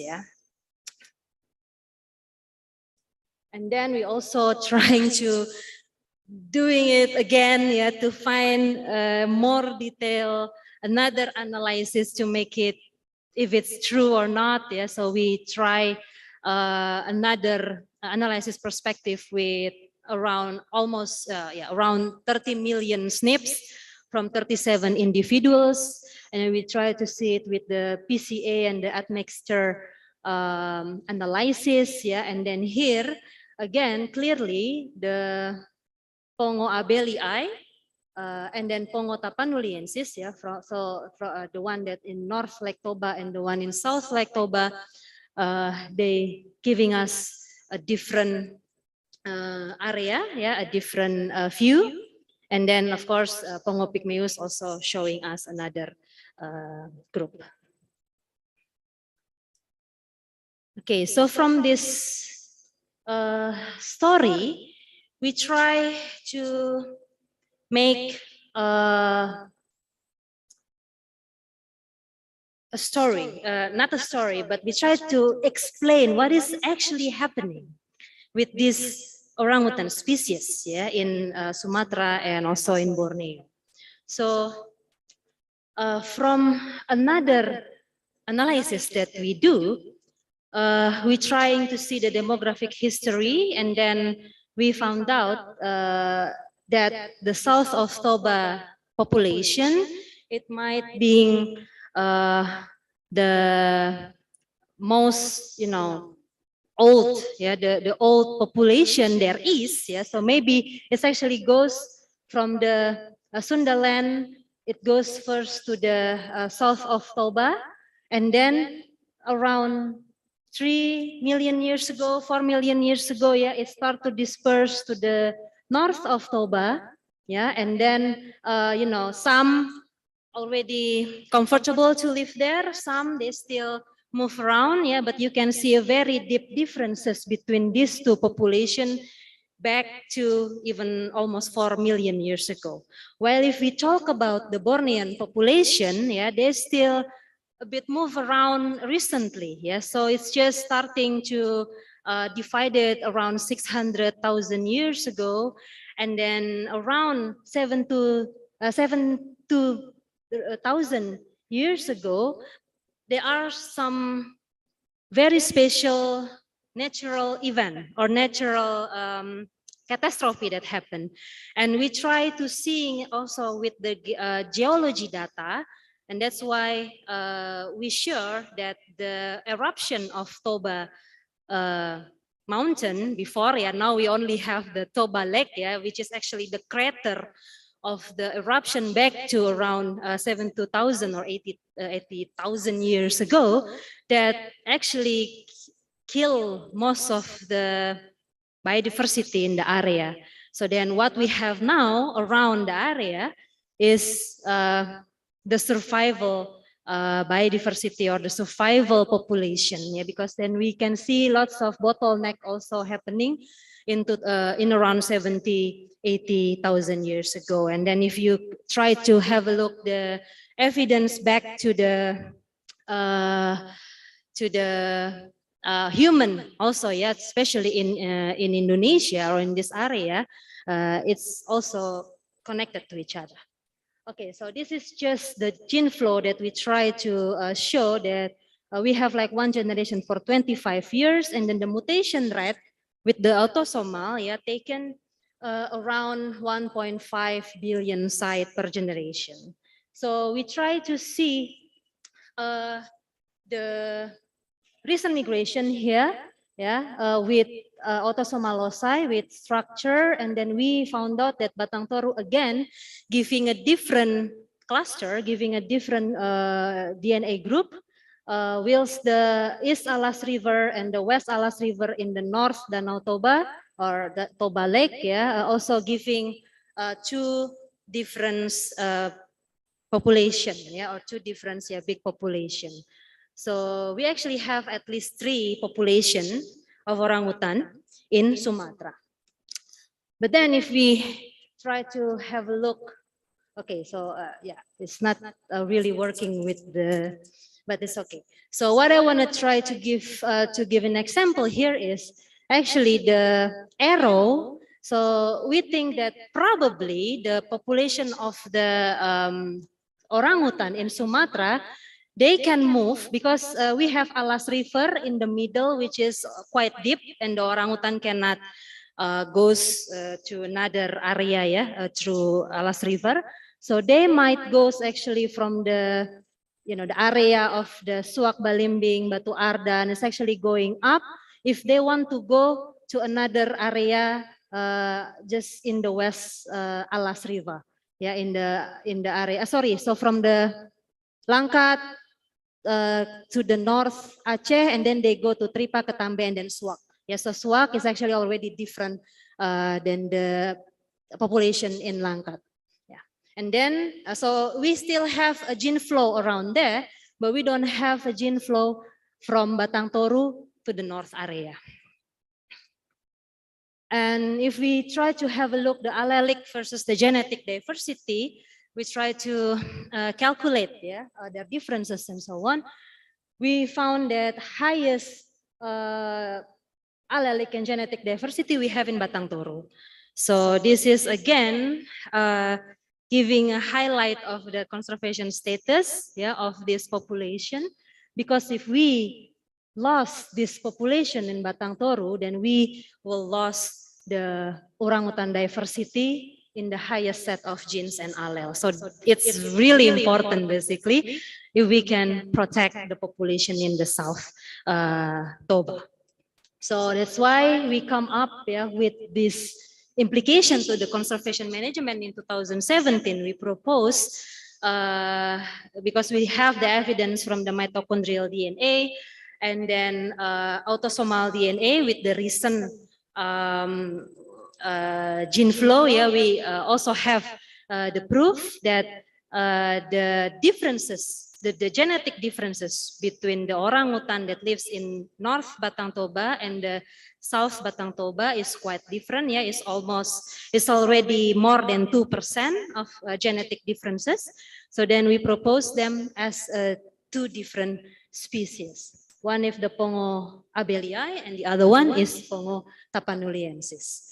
And then we have 3 common habitats for orangutan in Sumatra that we hope this can establish the conservation. Yes, so like, because before, if you remember, we already have 2 big population in the North Sumatra. Yeah, this is still just, you know, different population, but not yet going to anything. Yeah, it's just we already can show that there are some differences. Yeah, but it's not like that differences if we want to say as a subspecies or even a species. But this is something that really remarkable, and we need to protect as well. So we can try to have like one conservation management in some lowland dry area. I think it's around Janto that we have already, yeah, for that particular group, and the other one with the lowland pit swamp, so around maybe Tripa and Suak.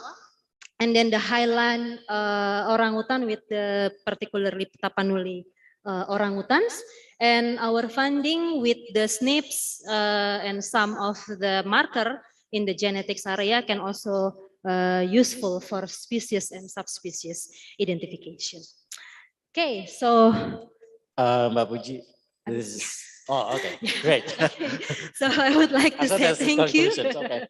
for the our big funding, yeah, for this project, for the FNSNF and then IPB University, Primate Research Center, and of course University of Zurich, and also the Ministry of Environment and Forestry, LIPI, now it's BRIN, YEL, SOCP, and UNAS for inviting us here. Thank you very much.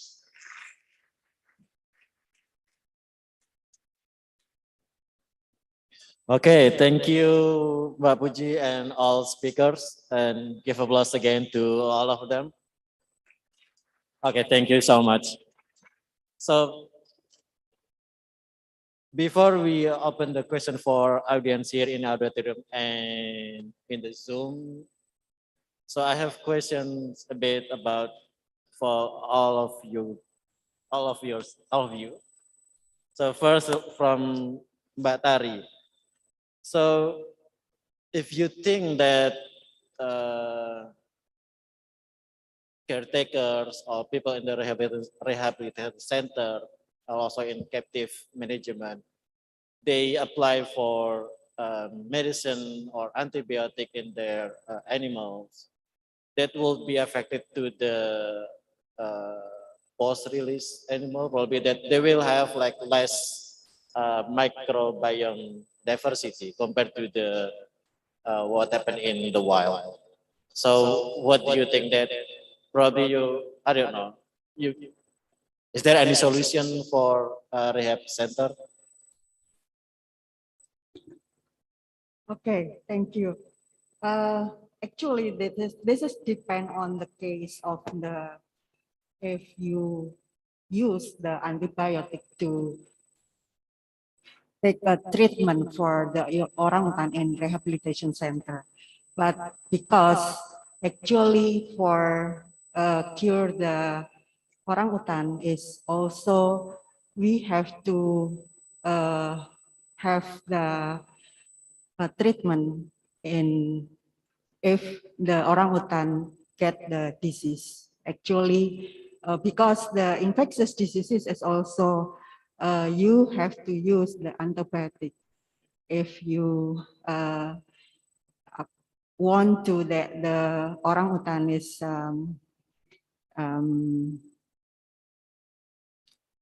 get the infectious diseases.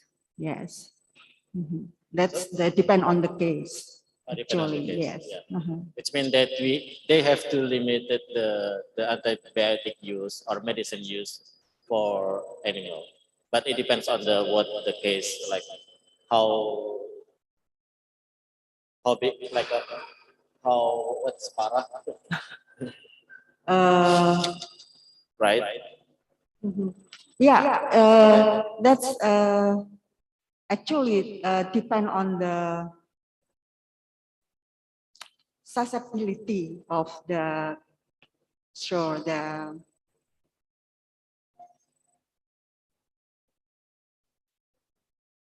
not dangerous in term of the terminology and the health is morbidity or no, I don't know, but yes, that's this is just depend on the case of this disease actually, that you have to use the antibiotic or not, but actually depend on the level or the disease. Okay, thank you, Butari. So the second question is for Putu. There's also this similar question from Sania in the Zoom. Does the enamel thickness affected by chemical compounds that probably we can find in the fruits, or if human, we also not only eat like we eat everything, so that's affected to the enamel thickness. Yeah, so thank you, Shania, for the question. Actually, your question triggered something that I forgot to mention during my presentation. So dental microwear can be obtained after the species that after the individual died. For example, 3 weeks what they ate 3 weeks before they died, we can see the dental microwear. So for the human, in theory, it could be done, but I remember that my advisor conducted research in the last hunter-gatherer tribe somewhere in Africa, but it met unsatisfied result because first, because we are still alive, it means that we still produce the saliva, and our saliva gland is still working. So the saliva kind of, like mask the dental microwear, and also it will not be seen under the microscope. And also for the human, that's for the hunter and gatherer, which they do not get any toothpaste at something. But for the modern human like us, we brush our teeth, which obviously will destroy the not will destroy, but will interrupt their dental microwear. So for human, it is unlikely to be done. But also the food that we eat, it's not, what can I say? It has a different consistency. It has different hardness because we cook our food. So we don't eat raw leaves, right? We cook our food, we cook our meat. So it is unlikely to do the dental microwear research on humans. Okay. Yeah. Thank you, Putu. Any question from people in the auditorium? No? Yes? Okay. Yeah, Susan.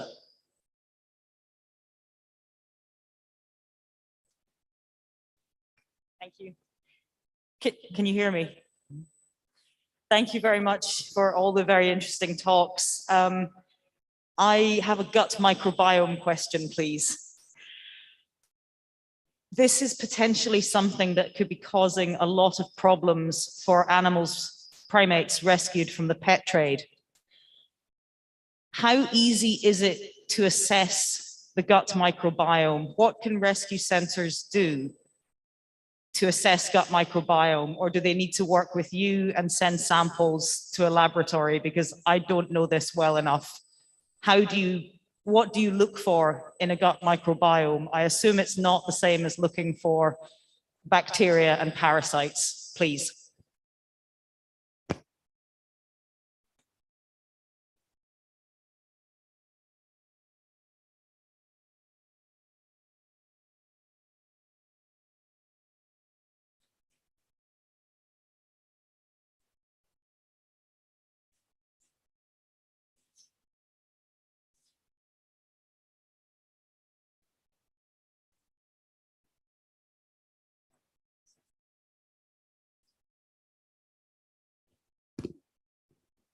sorry, Susan, because I'm so not clear with. Yeah, because the English. Yes, speaker yes, is yes. going to So, that there is way, and we echo. can hear Okay. from here clearly.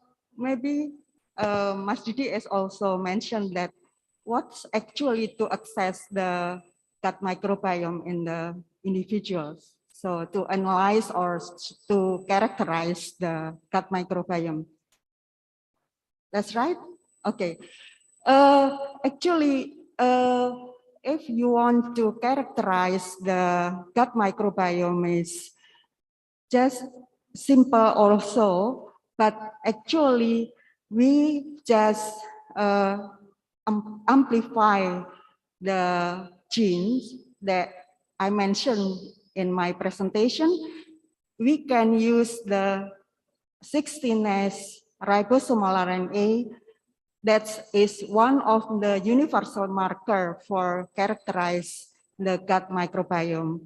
And then actually there is the reference sequence of the bacterial phyla or genera in the gene bank data is showed that the reference is depend on the taxonomy level and also of the sequence of this marker. That's you have choose that you want to have the analysis, something like what, that you have to conclude or choose the reference is or taxonomic in the taxonomic level or in the sequence. That all of the protocols there is include in the technology, include of the reference, include of the how to analyze of the sequence data in the bioinformatic analysis. That's actually available in the my presentation is already mentioned in the link of the protocols to the study in the gut microbiomes. Yes. Okay. Thank you, Susan and Batari. So, other questions from audience in the auditorium? So I have a question for Mbak Puji. So why is so complicated phylogenetic for Bongo BI? I saw that there's so many branches compared to Pygmaeus and Morio.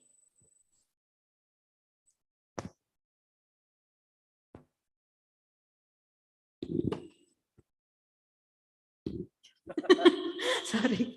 Okay, thank you. So why is complicated phylogeny in the Sumatran in the orangutan in Sumatra, yeah? Oh, in Rumbiai. Okay, I need to have a look again. Sorry. Yeah. Because we saw that in Morio Yeah. and Pygmaeus only have one group, and then Yeah. Murimbias are like a lot of sub-phylogenet.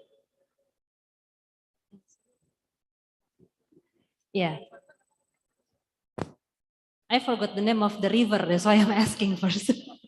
Kapuas. Okay, thank you. Yeah. So basically, it's not really that that complicated. Yeah. It's showing us that in room BI, it's already like 3 different groups. So 3 different cluster. With the mtDNA. So it's like giving us 3 different haplogroups basically. But this is just still, again, yeah, this is just the data with the mtDNA, and I think she also doing with the D-loop. So just one particular area that showing 3 different groups, yeah. So maybe we believe, because then we try to find out what's happening? What makes these three particular groups clustering different, yeah, from each other? So it might have something to do with the river formation at that time, yeah. So then, you know, when they already disperse here and there, and then, you know, through time, yeah, the river formate in this area. And as we know, the Kapuas River is also quite deep, very deep river where orangutans naturally they cannot swim, right? So, and you know, there are no maybe like branches that connecting to each other. So then they just stay in the area. And then of course, this is again mitochondria, which is female philanthropy, yeah? So from females perspective. So yeah, so they just, you know, love to stay in that particular area, and through time, they like make up a new different genetics to each other. So because lots of mutation also happens in the node, so it has lots of haplogroups in the area. Okay, makes sense. Do we have still have time for this session? No? Wait. Okay. But not fair if we don't ask Bu Fitri, because all of the speakers got the question and Bu Fitri not. So I will ask question. So we just read about the how costly for the rehabilitation center from Truly Santika publication this year, because like they said that rehabilitation for orangutan is not effective compared to the protecting the wild in the conservation area. So related to your study, because we saw that there's not much differences like the behavior and yeah, the behavior, the diet, or something. So what do you think? The rehabilitation is effective for conserving orangutan or not? Yeah, thank you, Pak Didi. My research only for 9 months, so the result may be not really exactly, or need more time to look at the result or the process, full process from ex-rehabilitan orangutan. So if you ask about that, yeah, still needed for that, because some behavior need to process in rehabilitation center. Then after that we can see the ex-rehab to when they release in release site. I think is still effective. Still right? effective. But need to improve. Yeah. Right. Okay. Thank you, Mbak Fitri, and thank you for all speakers, Mbak Tari, Mbak Puji, Mbak Fitri, and Mbak Putu. Thank you so much for the audience, and I give this session to committee. Thank you. And Okay, give good an evening. applause to all of the speakers and the moderator. Before that, please stand by, because next is the awarding of a certificate as a form of appreciation on the souvenir, which will be given by Dr. Tatang Mitra Setia MSE to the speaker, to the operator, and all of the concert. Time and place are yours. Please stand by to all of speakers. Yes, to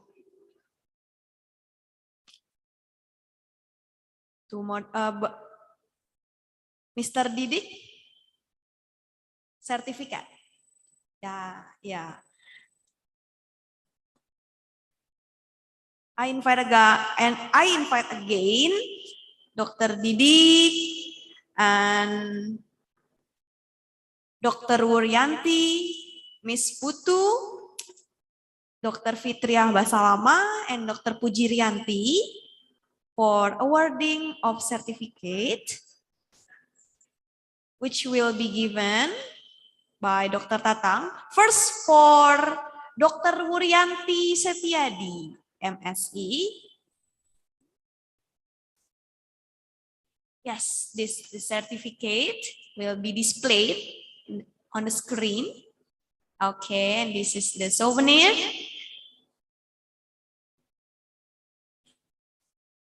Okay, give it applause, please.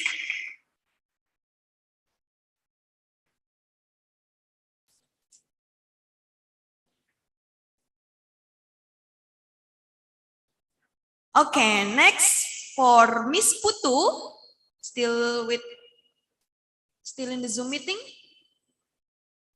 Yes, I am. To the operator, please spotlight. Miss Putu Mas Ita Pujiantari. Okay, here we are.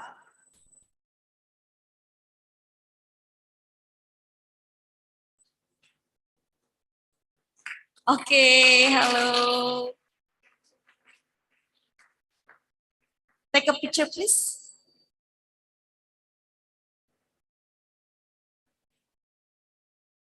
Okay, thank you. And next for Dr. Fitria Basalama from Universitas Nasional, the certificate. Okay.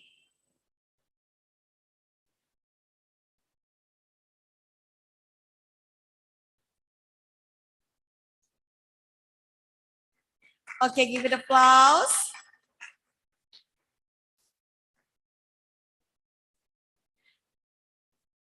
Okay, next for Dr. Pujirianti. Okay, please. And this is the certificate. Okay.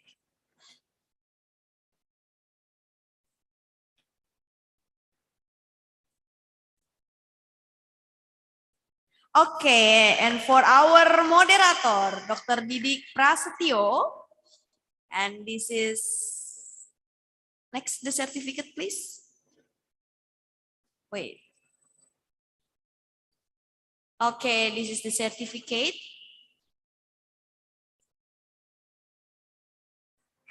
Okay, and please take a picture together before come back. Ya, foto semua. Okay, Miss Putu, don't forget spotlight. Wait.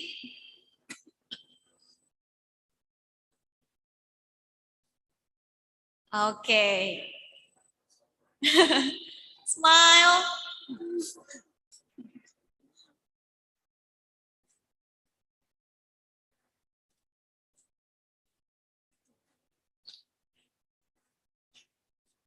Okay, give one more applause, please, for all of the speaker and the moderator. Thank you. All right, after we know a lot of knowledge, don't worry, we will still have another last session that is no less interesting.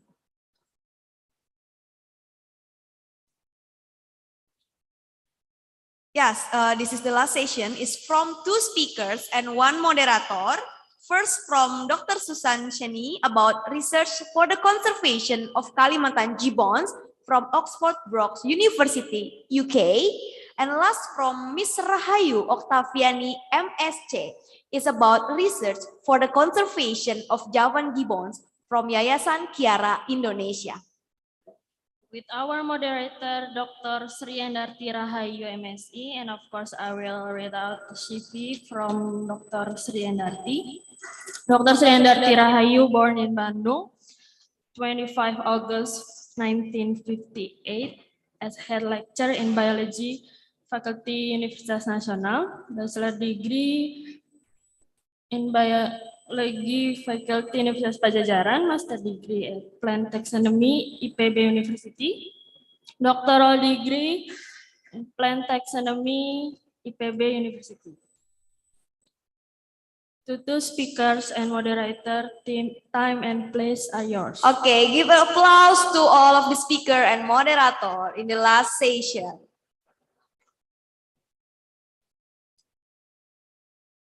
Good afternoon. Okay. Thank you.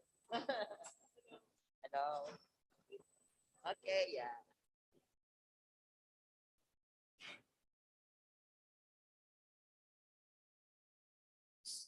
Good afternoon, everyone. So we'll be hearing presentation from two distinguished speakers in this session. Dr. Susan M. Chayen, am I right, the pronunciation? Okay.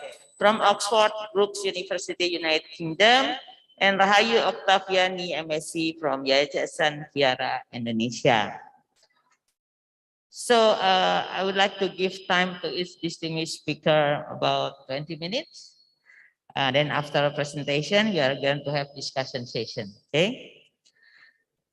So before you give a presentation, please allow me to read a brief biodata of Dr. Susan Chayen.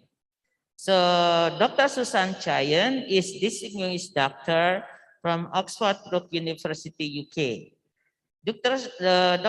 Dr. Susan earned an international reputation through her work on conservation of mammalian, among others, primate, felid, and sunbears.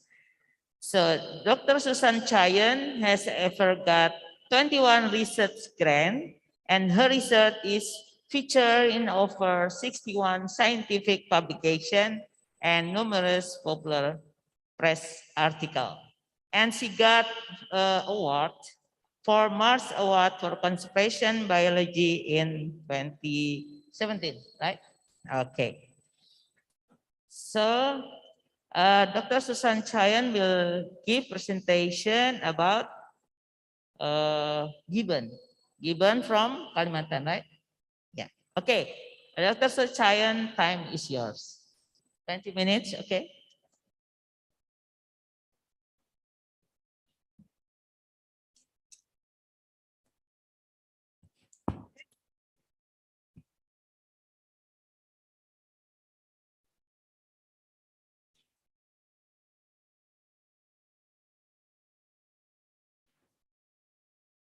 Oh, yes. Thank you for the introduction. Can everyone hear me? Smashing. I am not from Indonesia. I am from Scotland. And I come to Indonesia via Thailand. How did I end up studying the best apes? We have saved the best for last. It's gibbon time. When I was 21, I went to Thailand to volunteer at a gibbon rescue center, where gibbons were being rescued and rehabilitated from the illegal pet trade. Why do I study gibbons? I fell in love with them. I came to Indonesia 20 years ago this year, and I met Pak Jito, and I met Didik.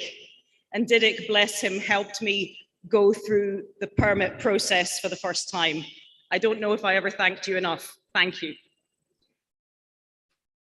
Why do we have women in conservation? I think because we're very good at finding problems, but we're even better at finding solutions.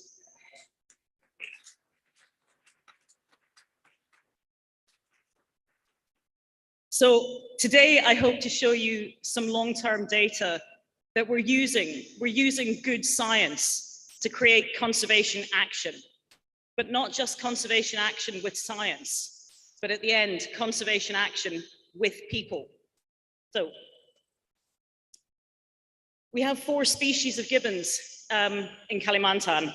I'm only really going to focus on 2 of them because I only have 20 minutes.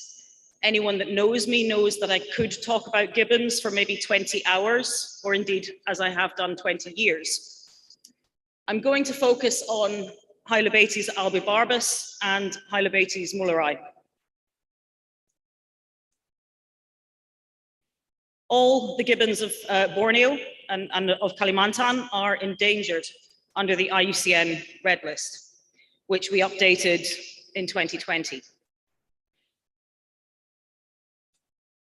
No. Sorry, I'm being too quick. So, Hylobates albibarbus. Very adaptable species of gibbons. They live in everywhere from the peat swamp forests up into the heart of Borneo, into the mountains, into Murung Raya. We have been studying the gibbons of the Sabangau National Park since 2005.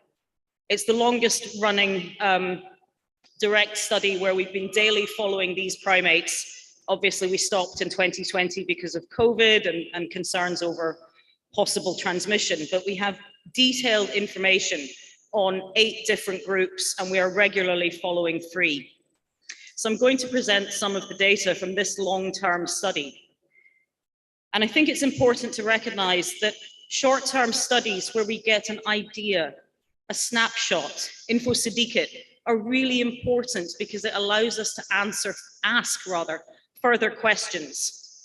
How can we know what the problems are if we don't have short-term student projects that can build into something else? Home ranges. Gibbons are territorial, and I hope the technology will work later and you can hear what they sound like. Otherwise, I will have to sing for you. We have the data. This is just one group, Group C. Since 2005, when we first started habituating them, which took about 10 months. And while there is variation, as you can see, between the wet and the dry season, as would be expected, the core of their territory remains absolutely static. Although there is variation because of anthropogenic disturbance, statistically, there is no difference. Now, gibbons, of course, are territorial, but they do have a larger home range where there is overlap with other groups, where there is fighting, using the teeth that we heard about earlier. And it's important to recognize that this is one group over 15 years. So if we think about changes to the forest, impact of forest loss, destruction, fire, etc., if this impacts these gibbons, their home will be affected. They may have to move into a new area that they do not know. That will put them into more competition and conflict with other groups. Clearly, this group has been in this area for much longer than just since 2005 when we started. They know the area very, very well. And as you can perhaps see just in the white with just 6 groups here, there is overlap. But I'll show in a minute some more detail where we look at the core of the territory as well as just the home range. So there is overlap. And we know from following them, they will feed on the same tree at different times, but highly territorial. They don't like finding each other in their territory. And when they've finished their duet in the morning, we do wonder what they do. The duet, we believe, is territorial defense. It's certainly also a way of communicating within members of the group, but it's a way of telling other groups, this is my space, do not come here. But what we actually find is once they've finished singing, generally at the edge of the territory, they move in towards the middle most of the time. That didn't work. There should have been a box come up. So you've got the groups down that side, your left, I think, as you're looking at it. The vast majority of the time, they are moving from the edge where they've had their morning sing in towards the center. Now, we haven't yet looked at whether that is related perhaps to food availability. It doesn't appear to be, but it would certainly suggest that they go to the edge, lots of singing, lots of telling everyone this is my space, and then they go and makan serapa. So you can see here, slightly color contrasted, the overlaps between groups C and karate. Yes, karate. But what we notice when we actually look at the positions of their singing tree, 80 to 95% are within that core territory. Now, there is never overlap in that core territory. The outer home range may have a little bit of overlap, but the core territory is 100% defended. Now, of course, just knowing where the gibbons are isn't enough. As I said, I could talk about this for many days, but I'm also going to focus not just on the home range, but also on the population density. And again, short-term studies to get initial ideas of population density are really important because they can lead to long-term studies looking at population trends. So this is work from Sungai Wain in East Kalimantan. And again, it's comparing data from two separate studies, one done in 2012 and one in 2018. And again, it can give you an idea, oh, the box worked this time. It looks like actually slightly the population density is slightly increasing. And again, you want to monitor this because a lot of the time in conservation research, we are giving bad news. But sometimes we do get good news, and it's important to recognize this. If the population is increasing, great, but why? If it's decreasing, not good, but why? And fix it. So the longest trend data that we have for populations comes again from Sabangau. And again, it's a large area of about 5,600 square kilometers. It is not one habitat type. Cheryl mentioned Gunung Palung earlier with more habitat types than this.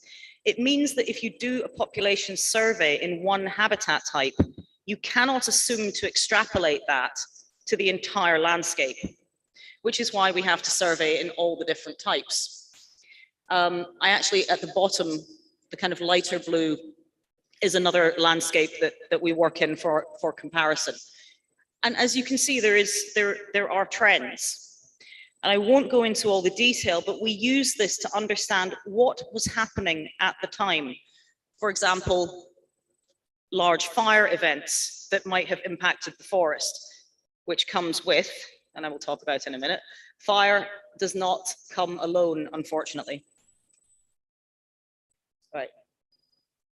Video, please.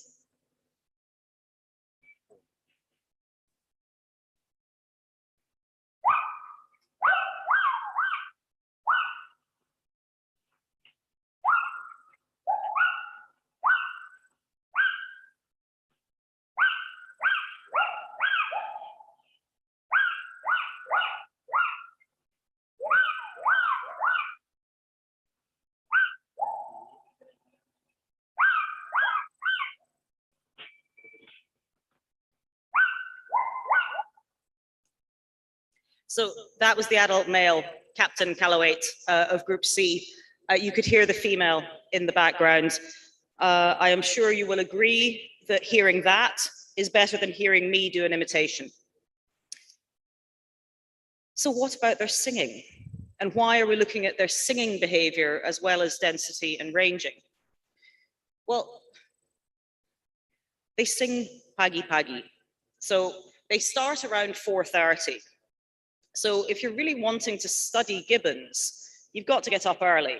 And it's not just getting up, you have got to be up and in the forest with them by 4:30. So if you are lying in bed and you hear the gibbons singing, you are late for work.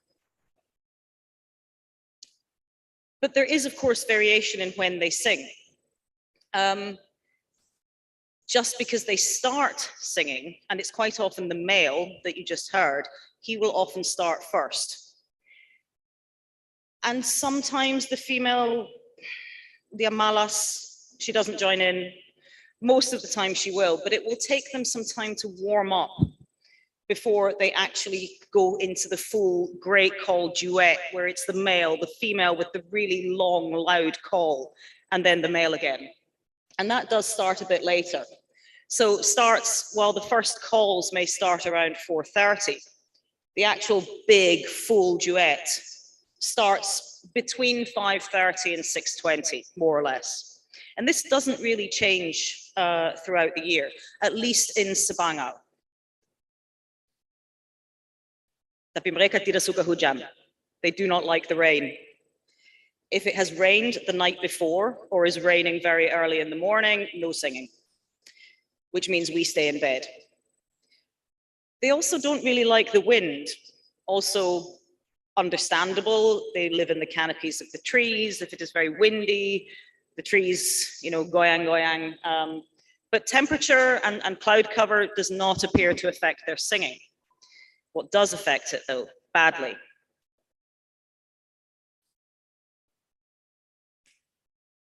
Asap. Fire produces smoke, bad toxic smoke, bad for gibbons, bad for orangutans, bad for macandahan, bad for us. But singing is so important to gibbon behavior, to gibbon territory, to their social ecology. They will still sing, but they will sing for a shorter period of time, and they will sing faster. So they try and condense their calls into a shorter period.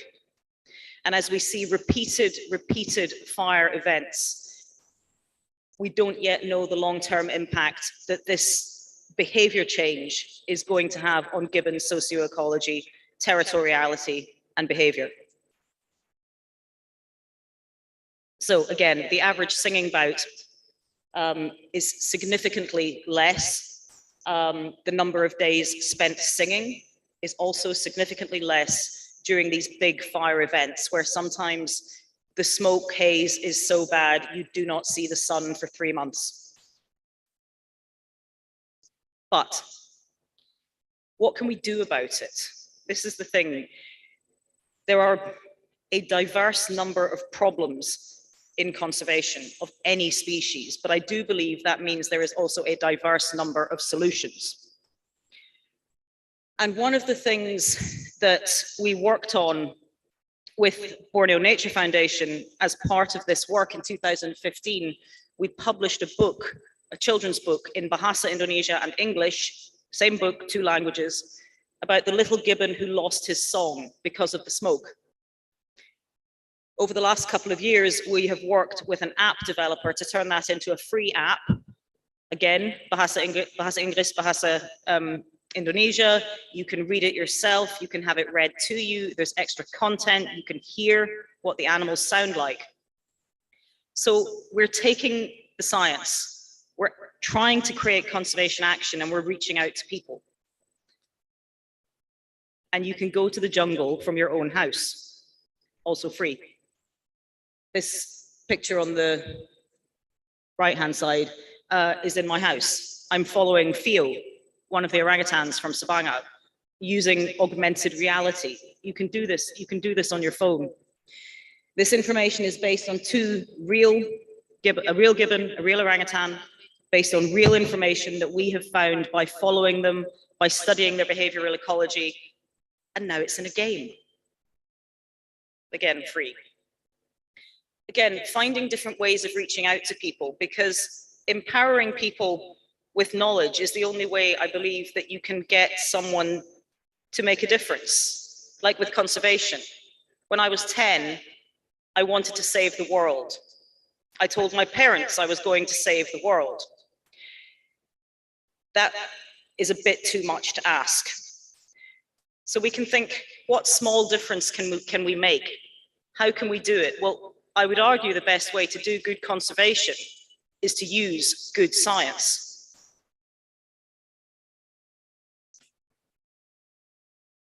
So yes, the impacts, threats to forests are huge, really big, overwhelming sometimes. So we need to think at different scales when we're thinking about implementing conservation action. With people, with children, with our friends, with family, right up to government.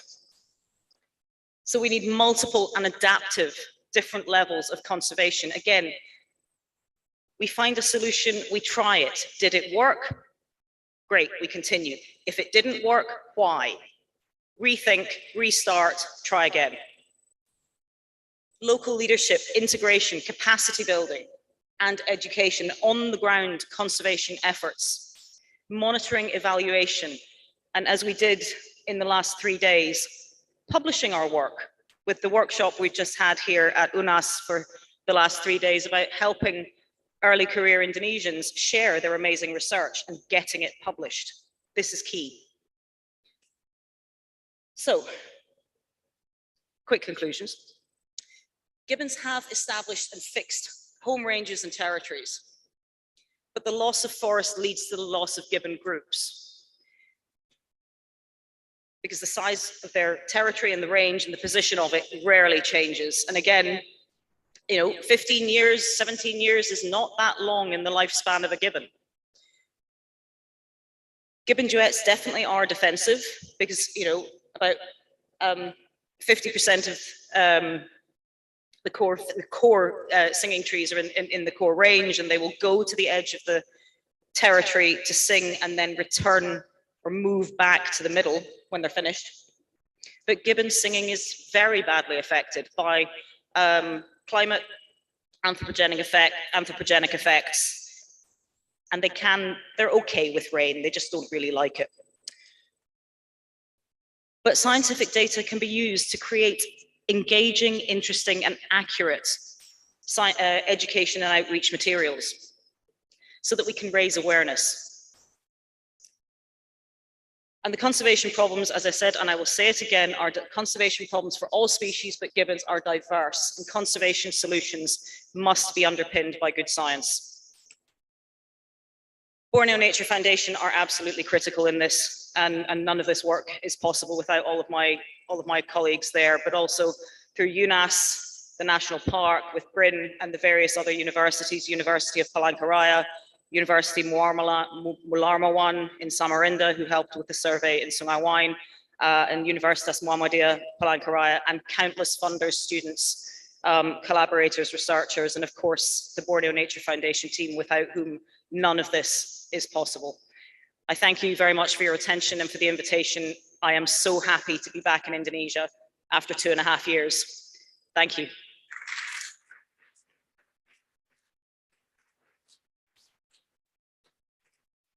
Thank you very much, Dr.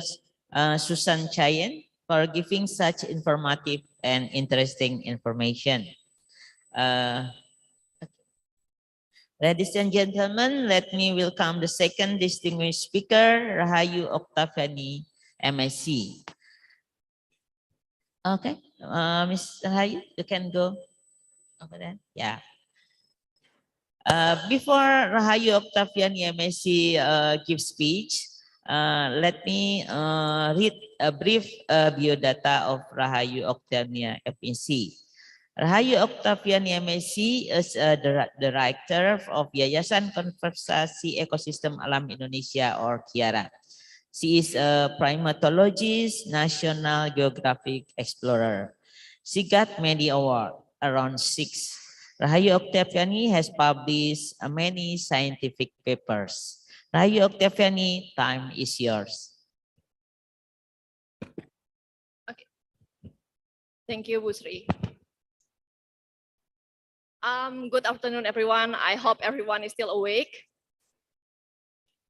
Okay, so I'm so honored today to be standing here in front of you in the really great event with amazing line of the woman primatologists.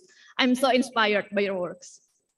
So today I would like to share a bit about our activities related with the research for conservation of the Javan gibbon. My name is Ayu. I'm leading the Indonesian NGO called KIARA, or Yayasan Konservasi Ekosistem Alam Nusantara.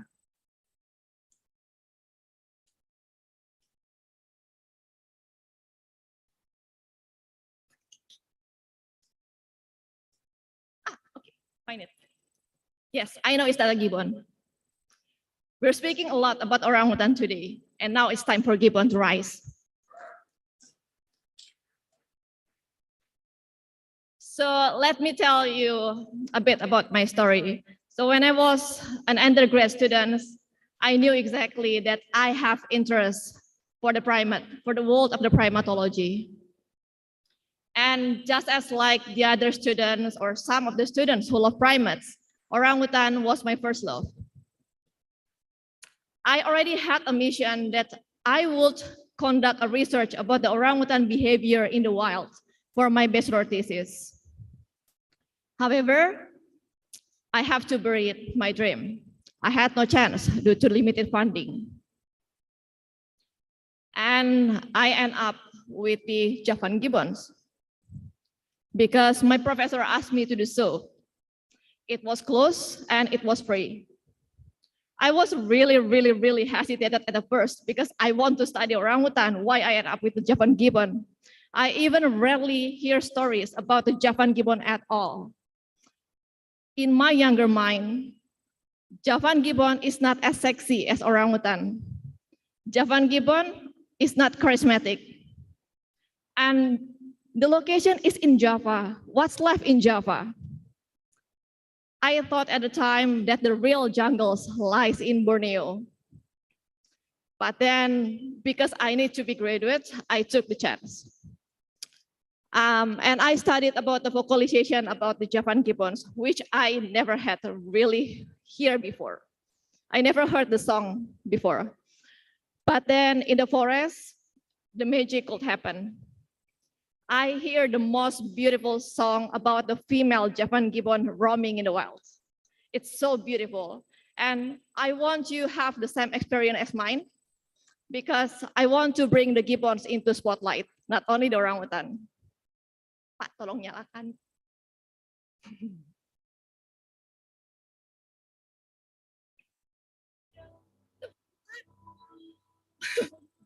Mengenal sebuah program pemberdayaan. Bukan.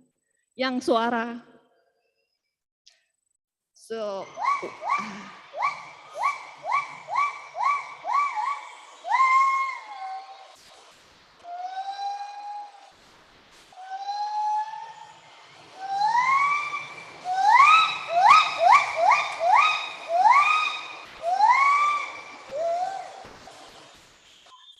it's beautiful, right? Yes, and from that time, I know exactly that I want to study the Javan gibbon because I know nothing about them. Why this incredible species cannot be put into the spotlight? Why we know about the orangutan? Why not the gibbon? And that song is marking the beginning of my journey in the field of the primate conservation. As I mentioned earlier, what's left in Java? Java is one of the most densely populated islands on Earth. Over 60% of the Indonesian population are living here. And over decades, most of the original forests have been converted into urbanization, agriculture, or infrastructure. And it leaves the island with only about 10% of the original forest of the remaining forests. And the deforestation is the main threat for the Javan gibbons. The remaining forest is only located or only concentrated in the mostly in the hills and the mountain forests. And Javan gibbon itself have like limited distribution from the western part in Java to the central part to the several part in the central Java. And the one in the circle is the Gunung Halimun Salak National Park, one of the remaining forests, the last harbor for the remaining of the Javan gibbon population. This is our study site on the heart of the Gunung Halimun Salak National Park. We cover very tiny area compared with the total size of the national park itself. We cover about the 700 hectares of the area, and it located in the sub-mountain forest with an altitude between 900 to 1,100 meters above sea level. And besides the regular gibbons follow, we also collecting data of the climate, the phenology, and also the food sampling. And the existence of the research station itself has helping to secure the remaining habitat.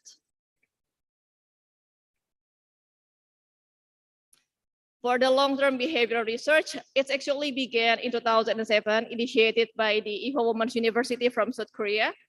And we're still doing the collaboration until today.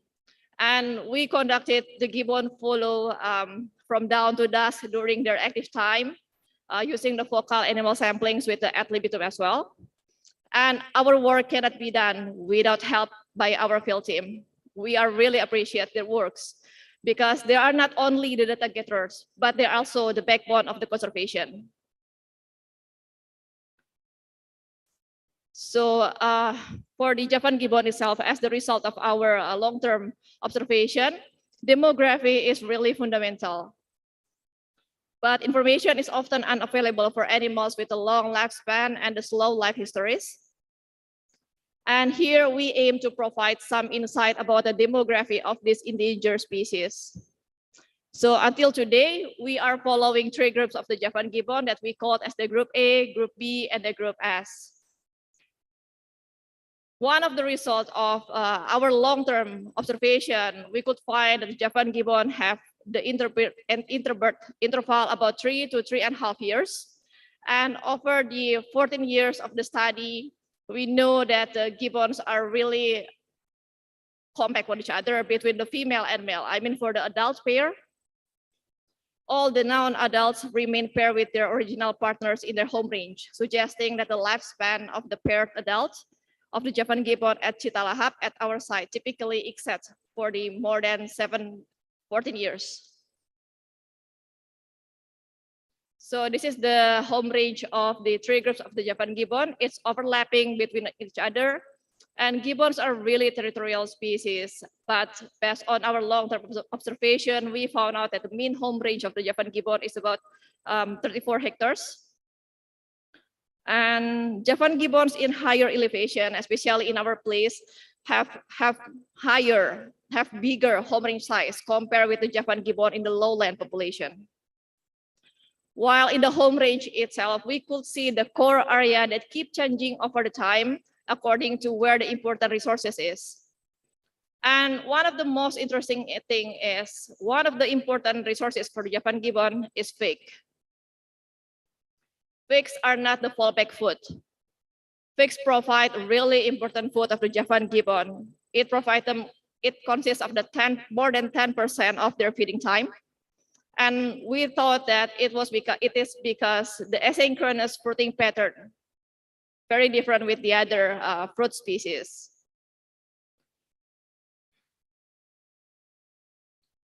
So primary and the continuous forest is really vital for the survival of the Javan gibbons. But as you can see here in our study site at Citalahap Forest, it has really close boundaries or direct boundaries with the human modified landscape. Start from agricultural land, settlement to the tea plantation, which could cause the potential threats to the Javan gibbon and the habitat. So it is really necessary to strengthen the boundary and working with the local community members to give them the pride and the sense of belonging to take care of this species together. So behavioral research is the strong foundation of our program. However, we cannot do it alone. So in 2020, we found Kiara with the hope that we can connecting more people to conservation. Research is still the main part of the activities, but then we also provide some activities as well, such as the conservation education and also the community engagement.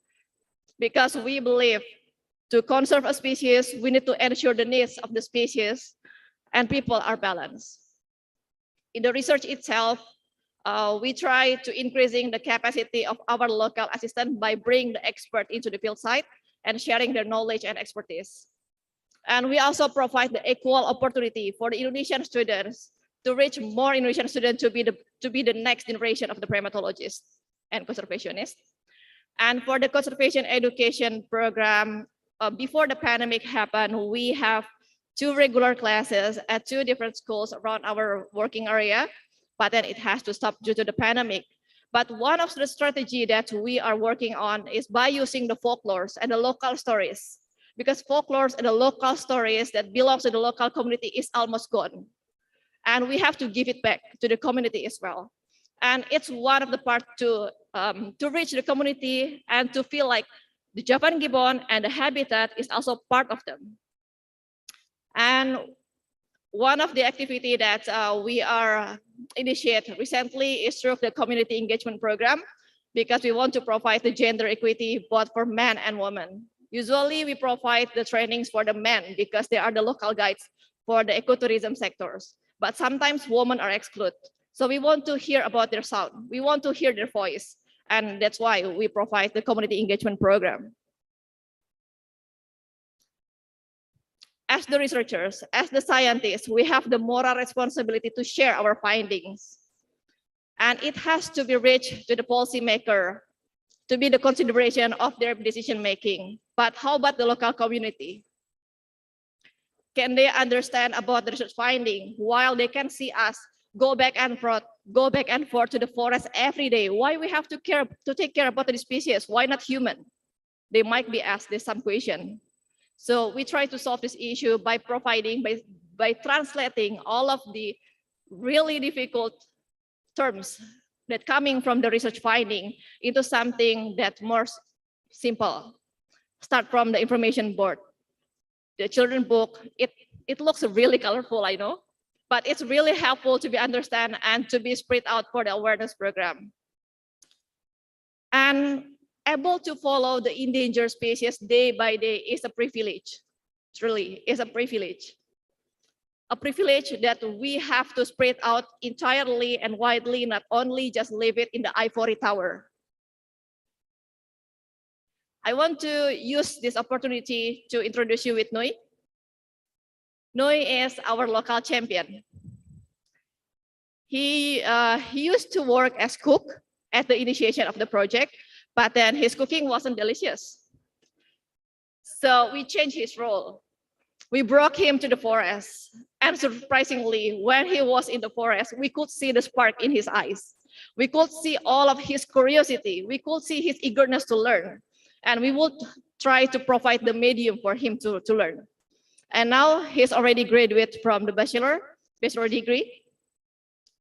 And now he has to transfer his knowledge to the younger assistants that we have. And he's now able to present his works, present his knowledge in front of the wider audience. And the most important thing is he's leading all of the activity for the local community that he's belong to, especially for our conservation education program. So Noi, if you watch it, I love you, Noi. One of other initiatives that we are doing this year is to provide research scholarship, especially for the Indonesian students. I want to introduce you with Amin, Adit, and Icha, the 3 Indonesian students who received our first research scholarship. Oh, thank you. We initiate this scholarship because based on my experience, I didn't get a good mentor during my way in the primate conservation at the beginning of my journey. And I don't want it also happen to the next generation of the primatologists. We should give the better advice for them. And it's time to pass the torch. It's time to mentoring the next generation of the Indonesian primatologists and encourage female undergraduates to pursue the conservation career. And we need some topics that really related with the environment, the relationship between Javan gibbons and also with the habitat as well. So this year we will do the research about the citrus bristles, the phytochemical analysis that I'm so grateful can be working together with UNAS, and also the endoparasite in the wild that never been before for the gibbons in the wild. Okay, so this is some challenge and opportunities for the Javan gibbons conservation that we see. The first one is the funding security. It's really, really hard to secure the funding because usually we can secure the funding for 1 or 2 years, but not for the longer term. So we have to apply every time we want to continue this project. And then the increased use of the technology and the non-invasive method should be deployed as a supplement to long-term monitoring. And again, we're so grateful with another opportunity provided by Cornell Lab that provide us with the bioacoustic equipment that we can do the research both in the stable area of the Javan gibbons in our site and in another area that already have degraded. And research and conservation is not a one-man show. Collaboration is the key to break the knowledge gaps. So for this event. I would like to encourage you to join the gibbon tribe. And we can work together to collaborate and again, to break the knowledge gaps. Thank you.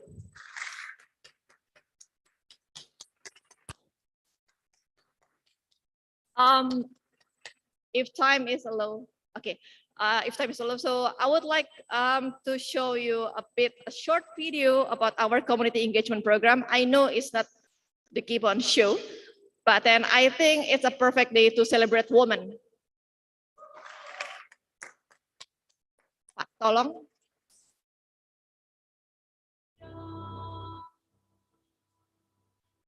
Mengenal sebuah program pemberdayaan perempuan di Kampung Citalahap Sentral, sebuah kampung sederhana yang dikelilingi oleh beragam bentang alam. Hijaunya lahan pertanian, aliran sungai yang menjadi sumber penghidupan, dan berbatasan langsung dengan hutan sebagai habitat owa Jawa.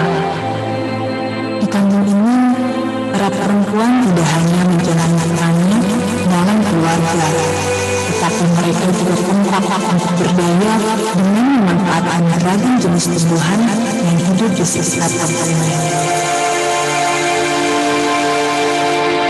Tumbuhan liar yang terkadang hanya ditanam sebelah mata, ternyata dapat menjadi sebuah harta karun yang berharga. Para perempuan hebat yang bergabung dalam kelompok Ambu hal ini berupaya untuk menghasilkan sebuah karya ini yang dapat dikenal dari kampung tempat mereka berasal. Satu karya yang dikenal dengan sebutan foto yang dilahirkan dari tangan buruh mereka sendiri. Sebut saja mikir, kimerak, atau harga menjadi contoh tumbuhan liar yang akan ditransformasi di atas selembar kain. Semangat bekerja sama, membangun keterampilan agar lebih mandiri dan percaya diri menjadi bahan bakar penyemangat para ambuhalimun ini. Menggunakan dan memaksimalkan perlengkapan yang ada, meski terdengar sederhana, tetapi karya yang dihasilkan bisa menjadi luar biasa. Sebuah karya yang akan menjadi ciri khas dari kampung yang gaungnya telah terdengar sebagai kampung ekowisata, yang akan menambah nilai alam sebagai penyedia sumber daya ekologi dan ekonomi yang harus terus dipertahankan kelestariannya. Ekoprim Ambu hal ini, perempuan berdaya, keluarga sejahtera, alam pun terjaga.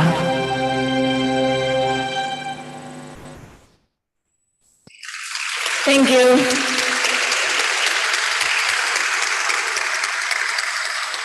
Thank you very much, Rahayu Octaviani, for giving such informative and interesting presentation.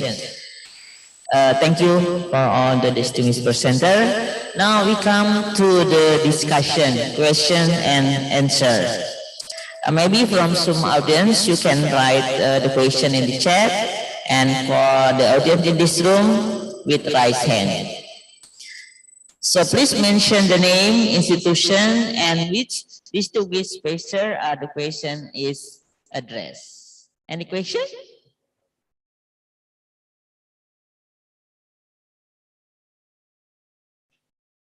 Okay. Okay.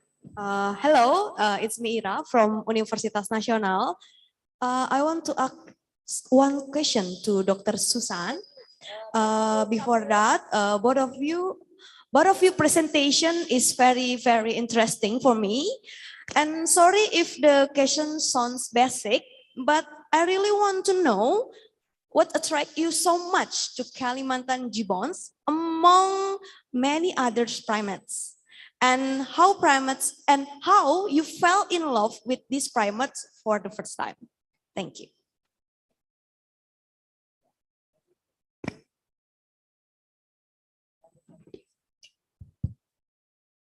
I think I understand this right. Why Kalimantan gibbons, not Javan gibbons? I love all gibbons. There are 20 species. I love them all. I actually thought that I might go back to Thailand. So I'll take this off. I thought I might go back to Thailand. My interest was in helping tackle the illegal wildlife trade of gibbons. It still is. We have a big campaign at the moment. When I got to Cambridge, the stars aligned. A gibbon rehabilitation project in Kalimantan was starting, Kalawait, just starting. And Chani, they wanted someone to do the science, to understand how rehabilitation works, to investigate pre-release, post-release monitoring, as Dr. Fitria was talking about with the orangutans, to do same with the gibbons. And he was in Kalimantan, so I went there. But then I also fell in love with Indonesia and its people. And so 20 tahun lagi, 20 years later, I am still coming back. So it's not only the gibbons, it's also Indonesia. And thank you for your question.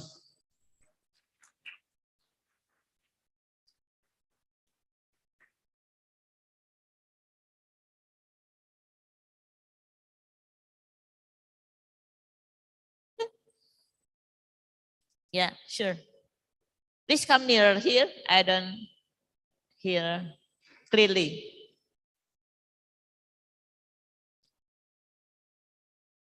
Okay. Come here, near.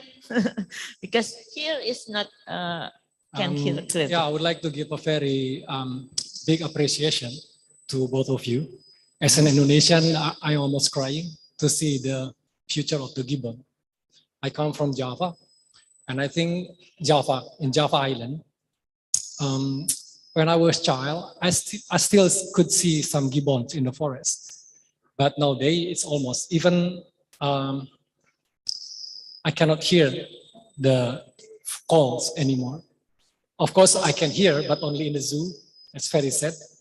And both of you try to make a different approach to change people's mind, like Susan using a digital application or apps to stimulate and create awareness about the Kalimantan gibbon, or in Mount Halimun, you use local folklore to tell stories about the mythology or any kind of, could be much easier to tell people about the relation between human and the other creatures such as gibbon.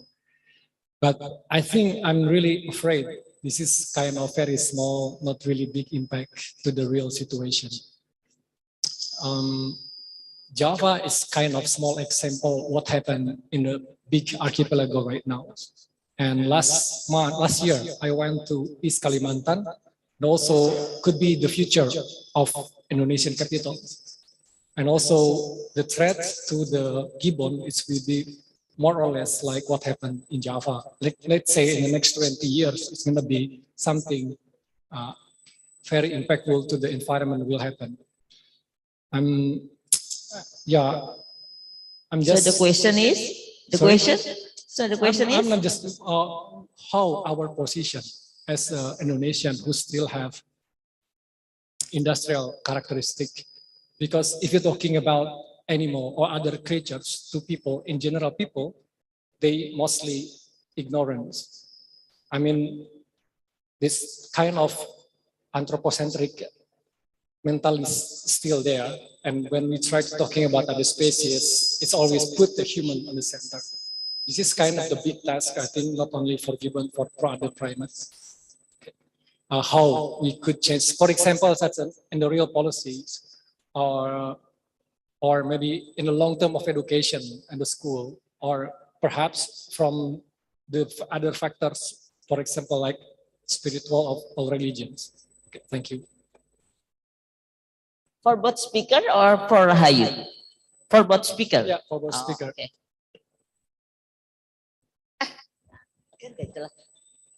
See, I can get the question. They didn't understand the question too. No. What is the real question? You can come here, near the stage. Here, near the stage. That is not clear here. Nggak jelas di sini suaranya. Bapak di sini aja, ya, oke. So how is to change people mind? I mean, Indonesia is To change people very mind. anthropocentric mindset. We very materialistic and only believe to religion. But talking about other cultures, it's not in their priorities, even in the politics or in education. It's still very far away. But what you are doing is really great with the folklore and also digital technology. But how to make this more impactful in society? I hope it's clear. Okay, it's clear. Thank you. Okay, for both of you. Thank you for the question. So just a bit from me. I can understand the frustration that you can feel about how we can care about the other creature while we are really materialistic about our life itself. So I think from my side that we cannot do it alone. So like, for example, I cannot illustrating my book. So I need to find an artist, but it doesn't mean the artist should have like the background in the conservation or in primatology, but then I have to work with the artist itself. While approaching and working with him or her, she or he got like the experience to feel what I feel, to know exactly about what I'm working on. So at least she or he can spread the words to the others, and yeah, that's the web is working. So yeah, thank you. Yeah, thank you. I agree with that. We need everybody. We need accountants to manage the money when we get the money. We need people who can work with communities. So with Borneo Nature Foundation, there's a community development team, a comms team, a graphic designer, accountants, as well as field teams, researchers, a drone pilot. I forget what else. We have our pamasak, our cooks at camp, who feed all of the field team, without whom we could not do the work. We have our online supporters, but I think one thing is you can't care about something if you don't know about it. And a lot of people don't know about gibbons, machandahan. I also love clouded leopards. I can also talk about them for 20 years. But also, as Ma'ayu said in her talk, embracing new technology, new ways to engage people. Behavior change takes a long time, but we have to start somewhere. That's a difficult question, thank you.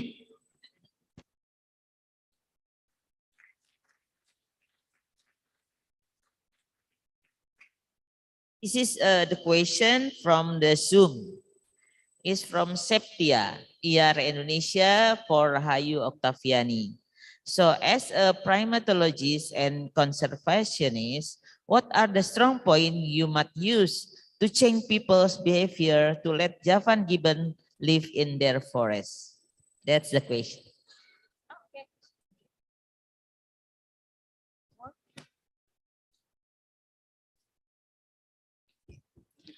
Yes, I have two words: persistence and consistency.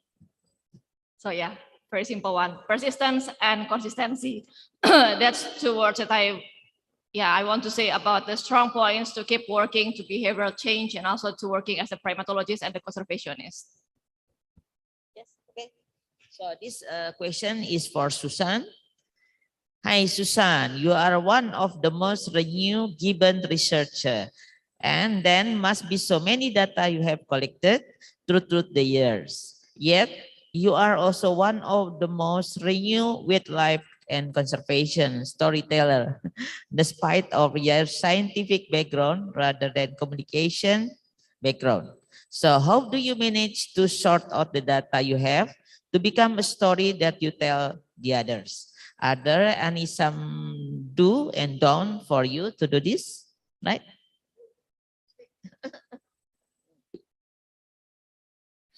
That's a great question, thank you.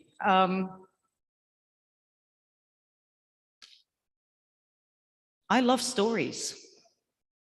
Ever since I was a child, I read stories. I read myths and legends about British wildlife, other wildlife. I like telling stories. I actually quite like going into schools and talking to children, because you get such a different energy from them. They are so curious. And I think that's a good thing. I think somebody, actually Maria mentioned it earlier, stay curious, because it can be really easy to become very sad about what is happening in conservation. But there is so much positive work, so many amazing people doing amazing work. I think if you love what you're doing, you can be passionate about it. And that helps you to tell the stories. I tell the story that of 5 known species of scorpion, kalajengking, on Borneo, I have been stung by 4. I am the scorpion whisperer. Children love this story. It's telling the story from the heart, I think. Cerita dari hati. I think that's a great way to bring people in. And that's a fantastic question. Thank you. Thank you. This other question, okay, is from Kisti Sintas Indonesia for both of you. Lately, I found on the internet about some people have gibbon for a pet. What do you think that make them interested to have gibbon or maybe other primate as a pet? So for you, for both of you, as a pet.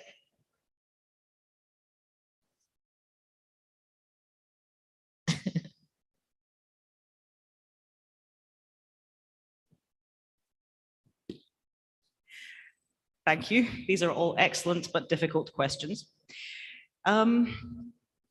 It is illegal to have a gibbon as a pet, not only in Indonesia, in every country in the world. I think people like to have something different. And this does not only apply to gibbons.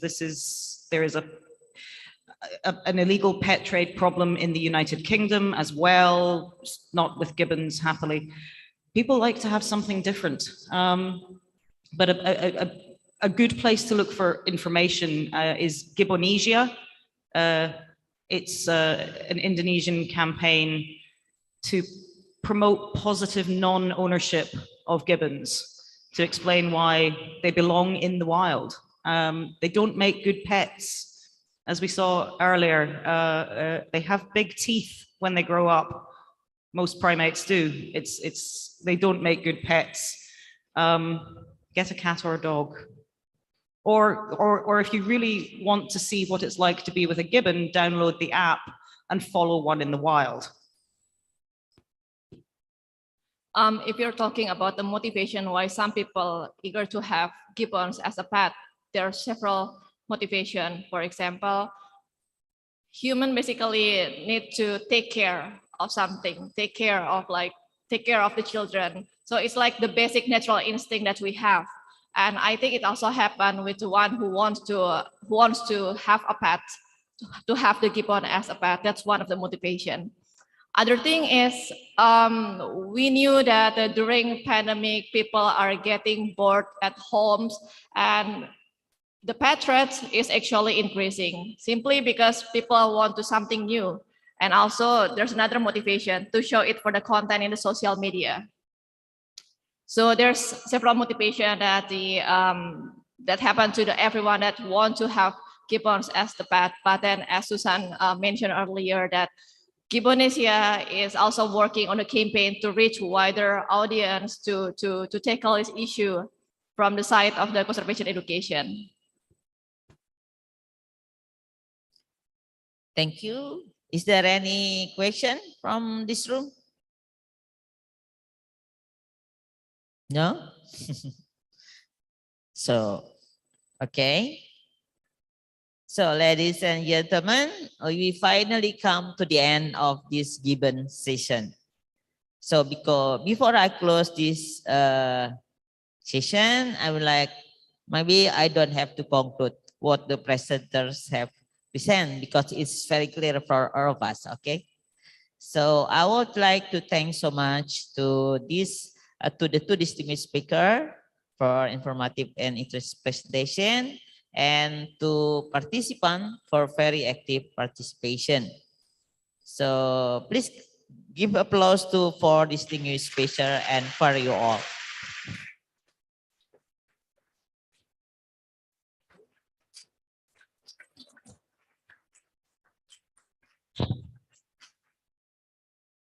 Okay, thanks to all of the presenter and the moderator. Please stand by to awarding of a certificate as a form of appreciation and a souvenir, which will be given by Dr. Tatang Mitra Setia MSI to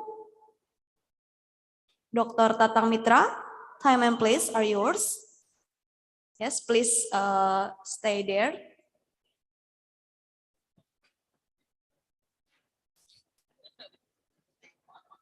Okay, operator, please share the certificate first for Dr. Susan. Yes, please. Okay, that's the certificate.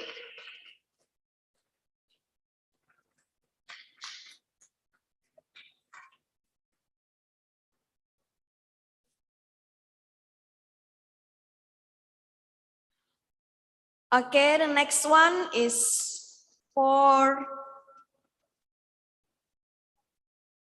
Miss Rahayu Oktaviani MSC. Please give applause for Miss Rahayu.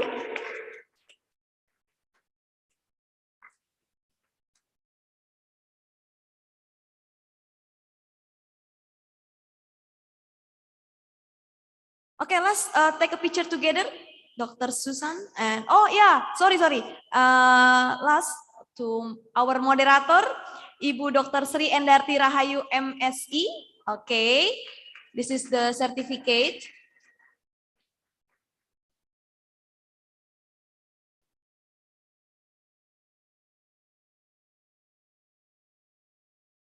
Okay, please take a picture together first.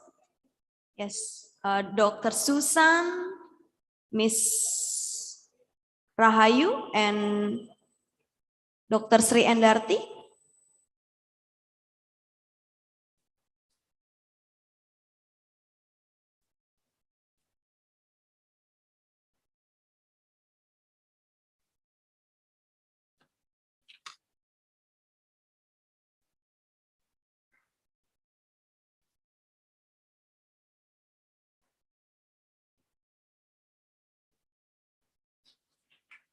Okay, thank you to the all of presenter and the moderator.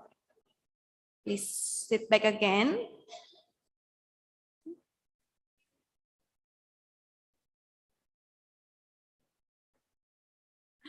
Okay, after all the speakers have spoken, let's welcome together Dr. Sri Suci Utami Atmoko from Universitas Nasional to give us closing remarks about vision toward sustainable science and conservation of non-human primates. And our last moderator, Mr. Tri Wahyu Susanto MSI, I will read out CV of moderator. Bachelor of Science at Biology, Fakulty Universitas Nasional, Master of Science at Faculty of Mathematics and Natural Science, Universitas Indonesia, currently work as Research Director at Gunung Palung Orangutan Conservation Program, Palung Foundation. To Dr. Sri Suci Utami Atmoko and Mr. Triwayu, time and place are yours.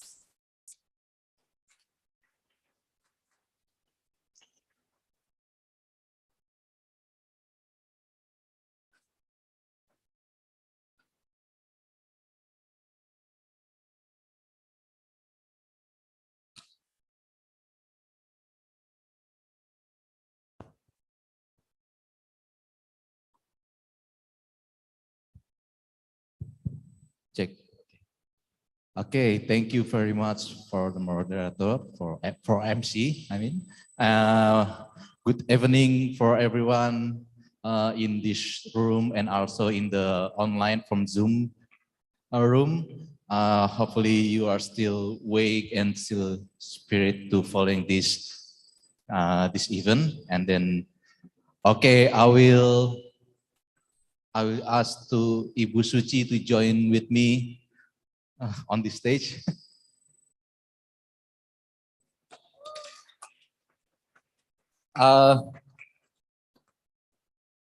Okay, now the session for the the closing remarks. Yeah, closing remarks session from Dr. Suci Utamiatmoko, known as Ibu Suci. I don't know, but should I introduce her further or not? Because I think most of you already know her. Maybe I will try to introduce her a little bit. Besides as a lecturer of in biology faculty, she's also the head of Pusat Riset Primata, UNAS, and then also she's the first Indonesian woman, is always who did research in, about primates in Indonesia. And then I think that's for introduce about her. And then now there are so many students that supervised by her, that's including me. And then now she will give a talk about the vision towards sustainable science and conservation of non-human primates. Okay, the time is yours, Bu Suci.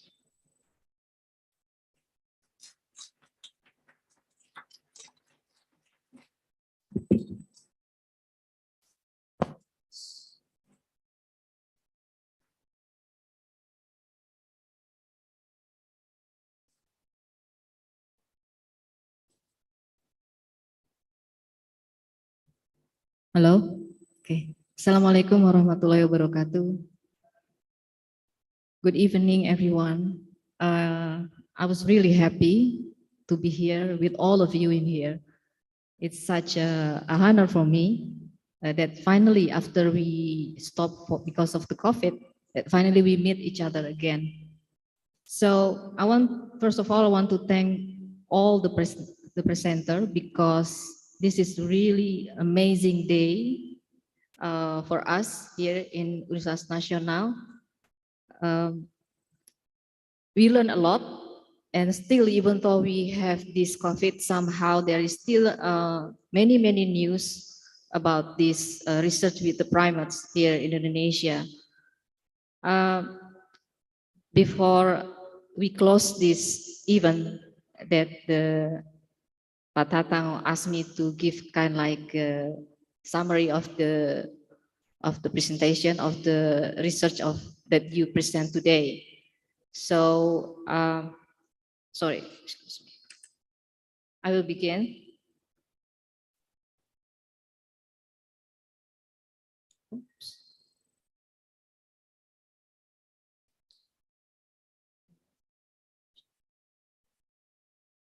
Oh, sorry. How? Huh?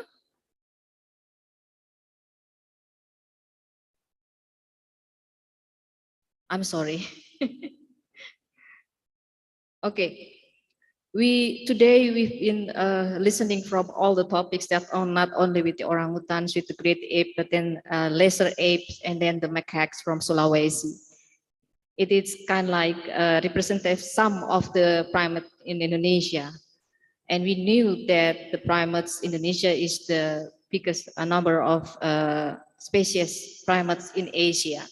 And if you see here in the presentation that the numbers of the species in Indonesia, it's between 60 and 62 species because it's keep going on because of the true technology in research. We know more and more species in Indonesian primate, but also not only Indonesia, but I guess also the other side of the world. So, oops, sorry. Okay. So if you see in here, there is a ape, great ape, lesser ape. We also have colobine, yeah, Cercopithecine, macaques groups, and then also the nocturnal primate, both is the slow loris and also tarsius. So we have a complete kind of a primate in the world. So no wonder, because Indonesia is an archipelago with more than 17,000 islands that create these lots of species of primates.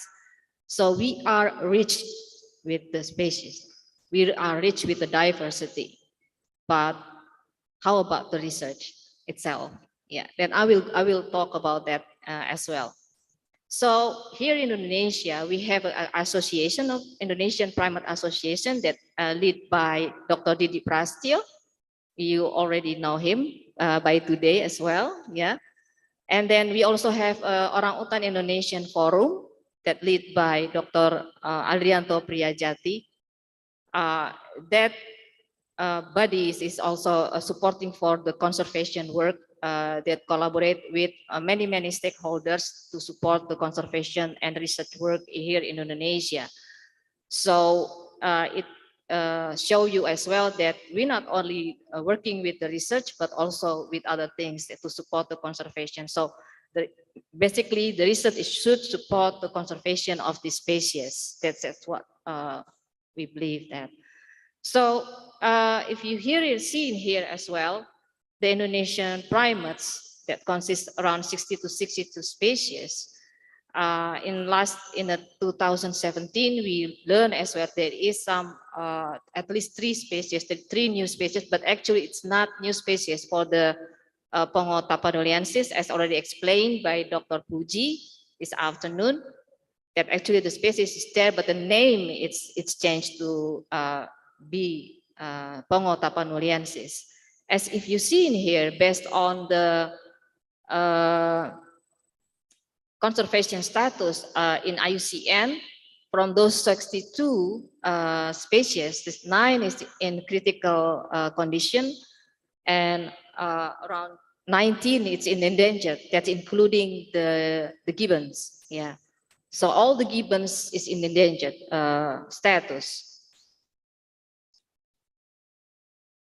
Here in Indonesia, many times we also have engaged in the workshop to decide what the situation and how about their future, and especially about their condition, not only about the population, but also the conflict and etc. So usually we are kind of like simulating and an analysis for the population habitat variability analysis that's been done. I believe it's for sure for the orangutans, and then the gibbons, maybe in 2004 last time, I forgot, for PHVA gibbons, Javan gibbons, not yet, no, 2004 I guess, there's a PHVA. And then before also another primates, that's the first time I met Susan Cheney in Lido Hotel, somewhere in the West Java, yeah, primates a meeting, yeah. So that's the thing, we make everybody get together and having a result. So this is just, how you call that, to give an overview about what the research after that we will produce articles, of course. And we've been training of article, writing the article the last 3 days with Susan, with Erin Vogel in here, with Puji, Dr. Puji, and of course with also Dr. Rahayu in here. Many of them of the attended also should be here actually to learn more about this. So this is from Pa Ali Imran and his student, that they conduct some analysis with the truth article in journal, yeah.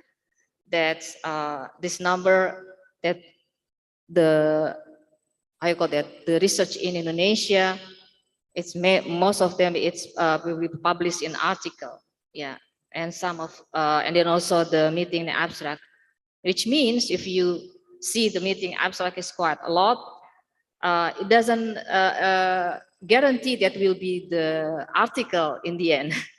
So it means that the, how you call that, the result probably will not be in international reader as well. And then here as well, that I can show you also as a first author, it's still the foreigner, it's leading the authorship for an article for Indonesian primates. So it's kind of like a challenge. That's why we have this training from writing an article.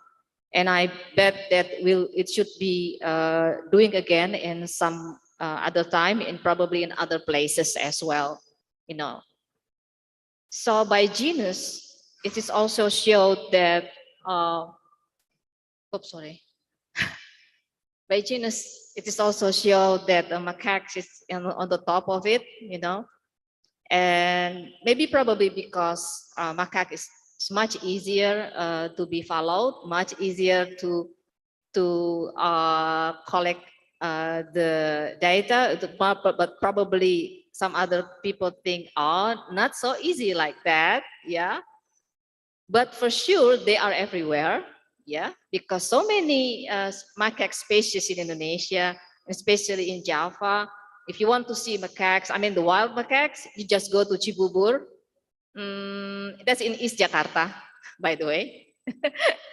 And if the rambutan season coming in here in southern part of Jakarta or Depok, you can meet them in my backyard. They can come up from the Ciliwung River, try to stealing this rambutan. So anyway, so it's, and then also it's very interesting. You call that the research with the macaques, because somehow they probably the most adapted primate, I guess. So many conflict that we face, yeah. I guess it's not only in Java, but mainly in Java, but also like Erin Riley show it as well, yeah. And for sure also in Sumatra, in Kalimantan, and in Bali and etc. until Timor-Leste, yeah. And even they have a population in Papua, but that's introduced by the Dutch. So they move it to the island there. So anyway, that's macaques. And why it's so many, it's highest also, there is a kind of like a subject, research subject. It's not only from the field with macaques, because for medical situation, they also using macaques here from Indonesia. So maybe that's why it's also many articles that are talking about the macaques. And the second one is the pongo, the orangutan. And you already seen this by watching all the presentations since morning today. Yeah, no wonder. Yeah, no wonder. No wonder many researchers came for these orangutans. And then the third one is Hilobatus. Yes. Yes, it's a beautiful animal. Yeah. So anyway, it is extra, yeah. Nycticebus, maybe the slowers, Nycticebus. This is probably also it's getting started and more research and publication. And since it's also with the technology that we heard as well yesterday during the training, that they also using the collar, this may be this easier for following them. But I have a student, she managed to follow the slow loris without collar, the wild slow loris. So, okay. And then later on presbytis and etc. Okay.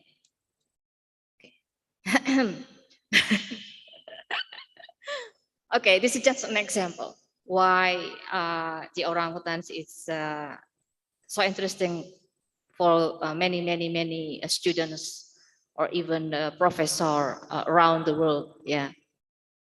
So we know that already explained by Dr. Puji that the orangutans home, most of it is in Indonesia. So it's around 80 to 90% in Indonesia.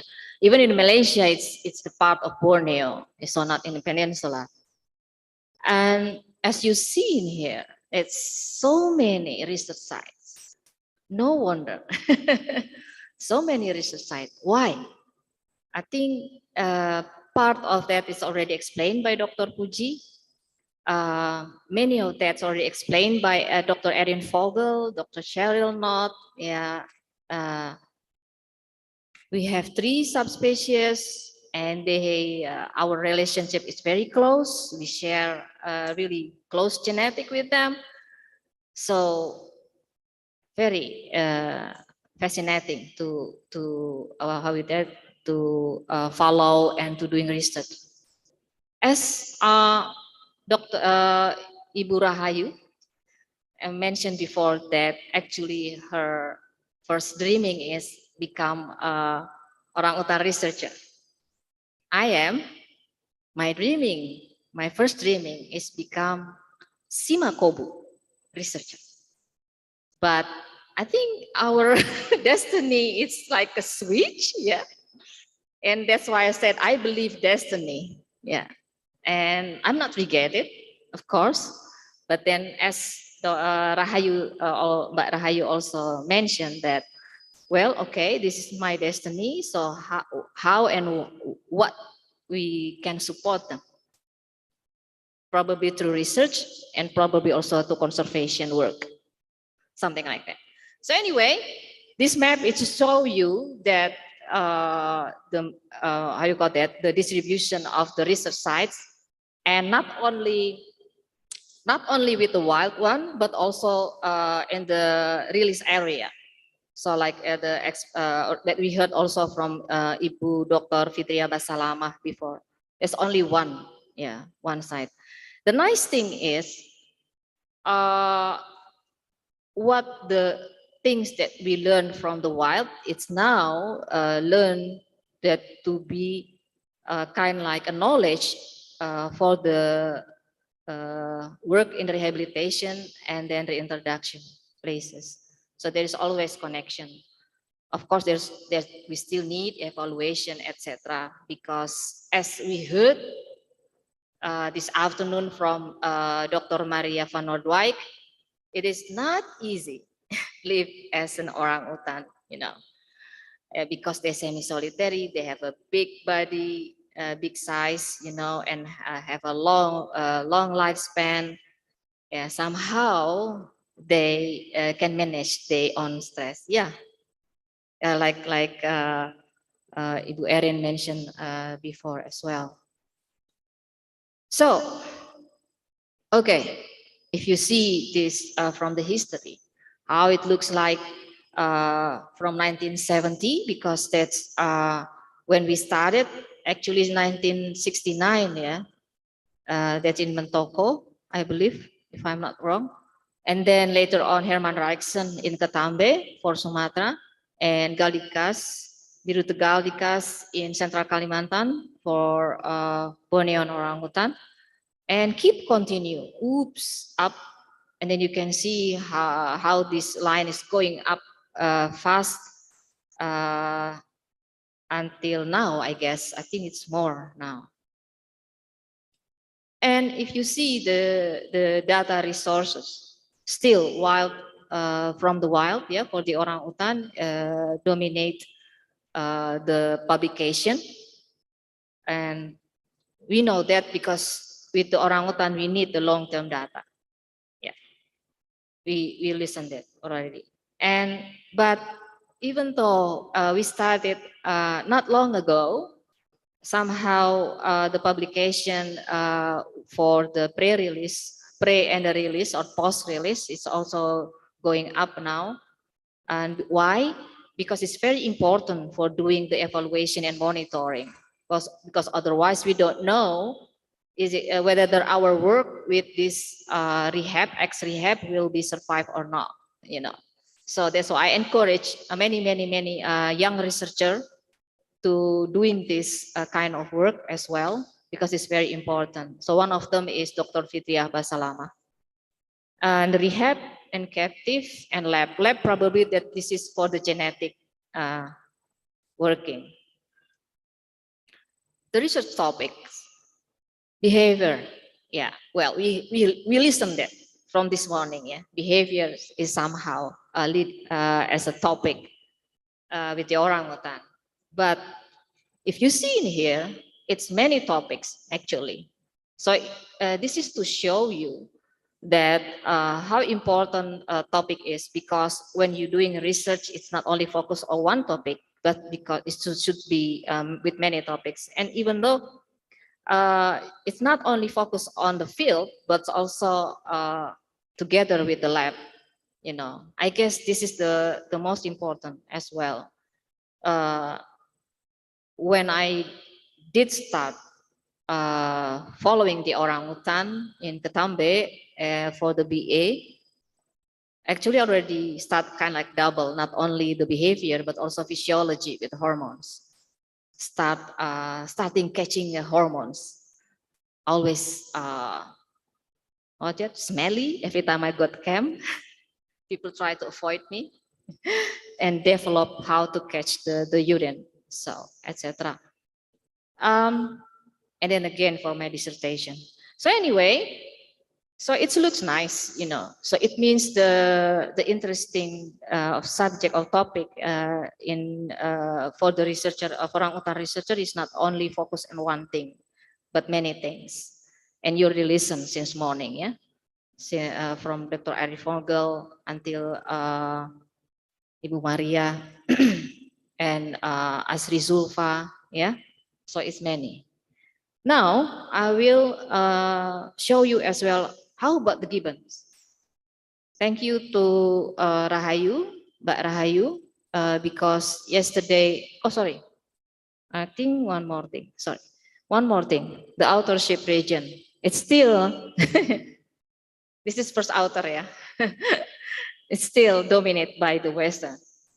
But in here, if you see the Indonesia, they more than the Asia itself, because I think whose interest for this kind of research and until published is from Japan, yeah.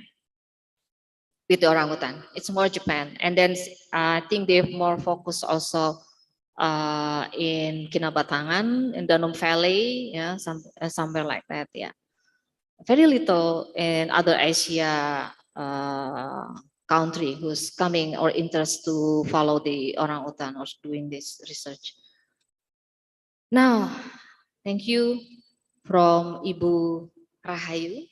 That so this is why I ask you just to see the comparison, because Pongo is number 2nd. I cannot compare with macaques because that's not my field. So I compare with the gibbons. Why I show you this?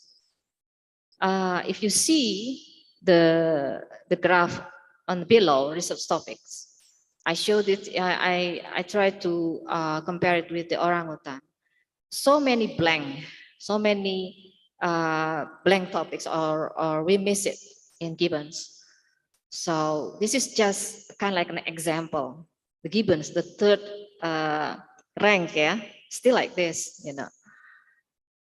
Even though, if you can see in here, behavior also still the highest, and behavior in here is not only from the field but also in the captive, yeah. But the interesting is, of course, that there is makes a difference is a song.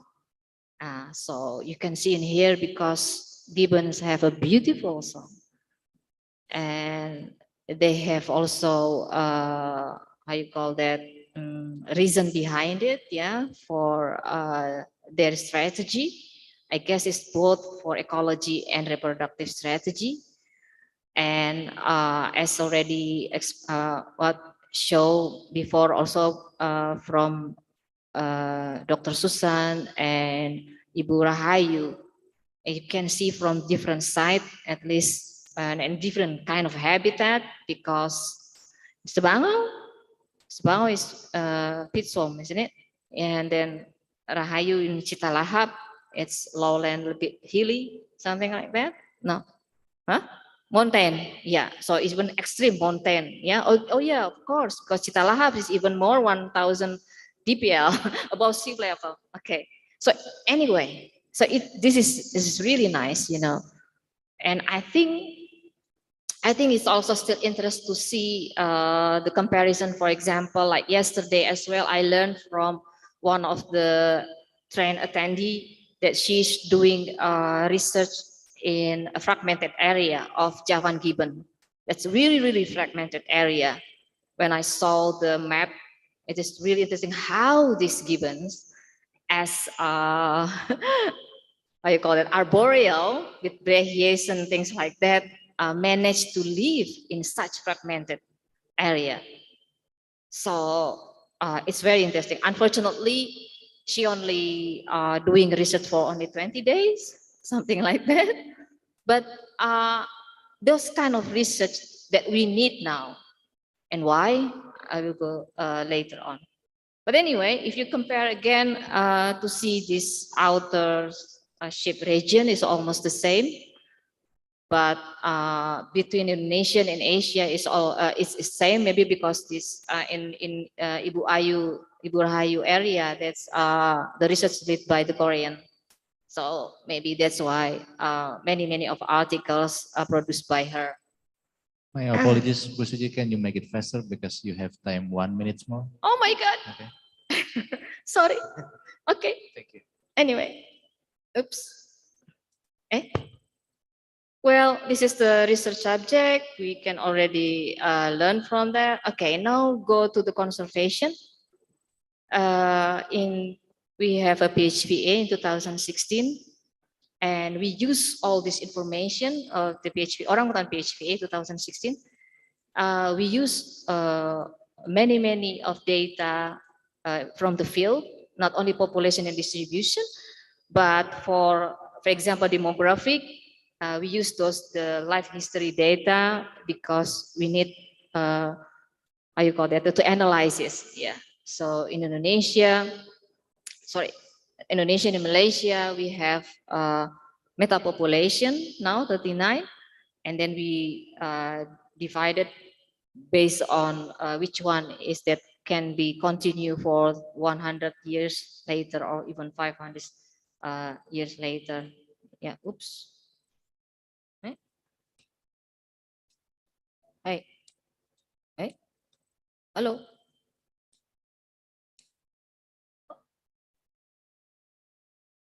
Oh, it's not changed. Oh. Yeah. Oops. What happened? Okay. Yeah.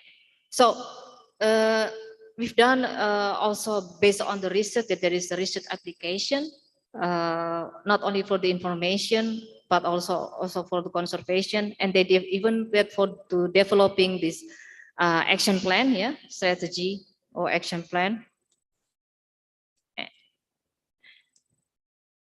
Oh. Okay, and this is the PHVA situation. Okay, now, okay. Why it's very important to getting more information or doing research in outside conservation area. Like here, this is for orangutan, but I believe it's the same thing happen not only with the orangutan, but also with the gibbons and other primates. Yeah, that their habitat is more in outside than inside the conservation area. So this is the in Pongo abeli before, and this is in Pongo tapanuliensis in Tapanuli, and also here in orangutan Kalimantan. If you see that, amazing, yeah. So I hope there will be more research on those areas because we still learn about how they can adapt. They can adapt, something like that. So we luckily to have a station in Tuanan. Because many or most of the research station of the orangutans is inside conservation area or in the national park. Somehow, when we came to Tuanan in 2003, I still remember when I came there with Carol and Sergio, and we were wondering, oh my God, how the orangutan can live in here. But then some days ago, we met Mindy, this is a female Mindy, and oh my God, how huge this female. It's amazing. So many of information came from Tuanan, but I believe if we can have more research area. I mean, we also doing research not only inside the research station, I mean spatial research station, but now it's getting more companies is open for us that we can do also research there. So it's another thing, that's why, because most of the habitat is outside, that we developing many of guidelines to support the conservation work. And for example, one of that this is the action plan in regional area for Taponiliensis. So come to here. This is kind of like a reunion for me, yeah, because there is my senior in here, my teacher, Professor Erna, my senior Ibu Maria, my colleague Ibu Erin in here, Cheryl. We met first time in '94, I guess '93. That when we both of us want to start our PhD, yeah. So it's like reunion. And Susan already mentioned before, yeah, when we have a primates meeting, etc. So thank you very much. And Ibu Tari, even though I only know her maybe in the last 5 or 7 years, but our collaboration is really good. And especially that we will start the microbiome as well. So I'm back here to remind you about this condition with Indonesian primates. And those who already have a title in the conservation status, but many of them not. For example, if you see in this table, you know about this Presbyteris chrysomelas. It's hardly any information. There are some study, but very short. It is including Wahyu, yeah, in the Nusantara, as well with Ari Medidit, with the help, with the support from Pak Sugarjito, yeah. And again, they are endangered, but not in Indonesian regulation. That's P106/2018. It's under PP7 1999. You know, so this the species that how you call that should be hold in Indonesia. And then vulnerable. And if you see the all known, it means it's not under IUCN and not under Indonesian law. There's so many in the CITES, yeah, with the status. So no wonder. Why? Because it means lack of the data for sure. So it's a challenge. It's a challenge for young generation. And here, I guess since about 10 years ago, since 10 years or even more probably, there is getting more and more female researchers, female students. And as a lecturer, as a supervisor, I supervise more and more female students. So we become dominate. But then why? It's already answered by those lecture today. Yeah, we have a closing relationship because we are a human primate. Yeah, we have the same interest. So, and of course, the last one is about the challenge. So if you see the list in here, this is probably more for the orangutan. Even though the orangutans already starting in 1970 in many places, but we still need more research on that, because with the situation, in the global situation as well, and especially also they have a long lifespan. So we need at least one cycle. And if you want to do that, it means you should do the research for 50, 60 years, something like that, you know. So again, thank you very much. I'm sorry if I talk too long, but I'm getting excited to see all of you from here. So again, thank you very much. I hope this, how you call that, today we have learned a lot. And of course, for the young generation, it's kind of like make them to have enthusiasm more, to go to the field for doing research. And doing research is not only 10 days, 20 days, but we need the quality. We need the quality so we can also have publication international, you know.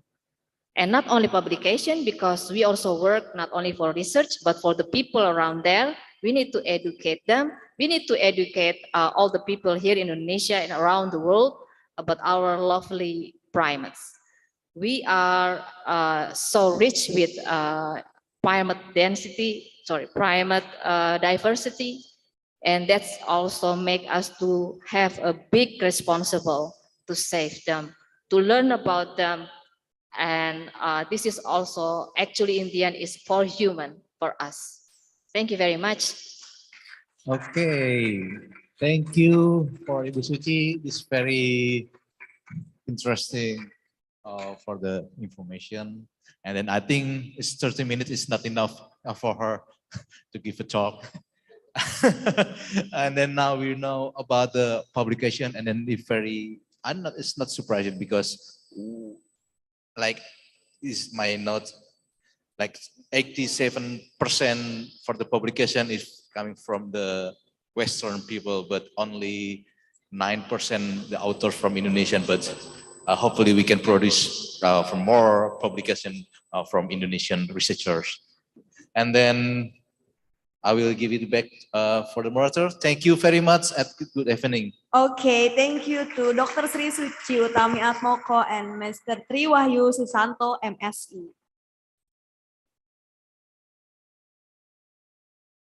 Next is the awarding of a certificate as a form of appreciation and souvenir, which will be given by Dr. Tatang Mitrastia, MSI, to Dr. Sri Suci Utami Atmoko and Mr. Tri Wahyu Susanto. Please stand by to given awarding of a certificate and a souvenir. Okay, first is for Dr. Sri Suci Utami Atmoko. Operator, please help us to share the certificate. Okay, this is the certificate to Dr. Sri Suci Utami Atmoko.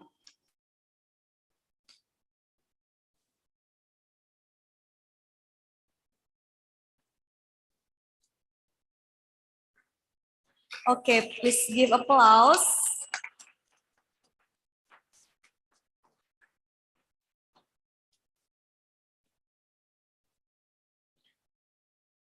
Okay, thank you. And the last is for Mr. Tri Wahyu Susanto, MSI, as moderator. This is the certificate.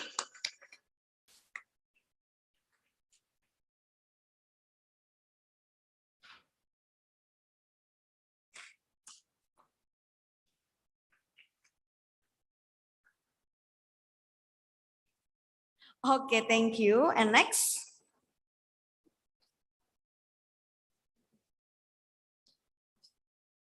Thanks to all of speakers and the moderator. Well, ladies and gentlemen, yesterday there was a poster design competition which was held on 28 June until 6 July with theme role of primates in ecosystem and primates privilege in science, which is followed by high school student and undergraduate student. And now we will find out who the winners are. To Miss Asri Zulfa, MSI, please help us to announce the winner.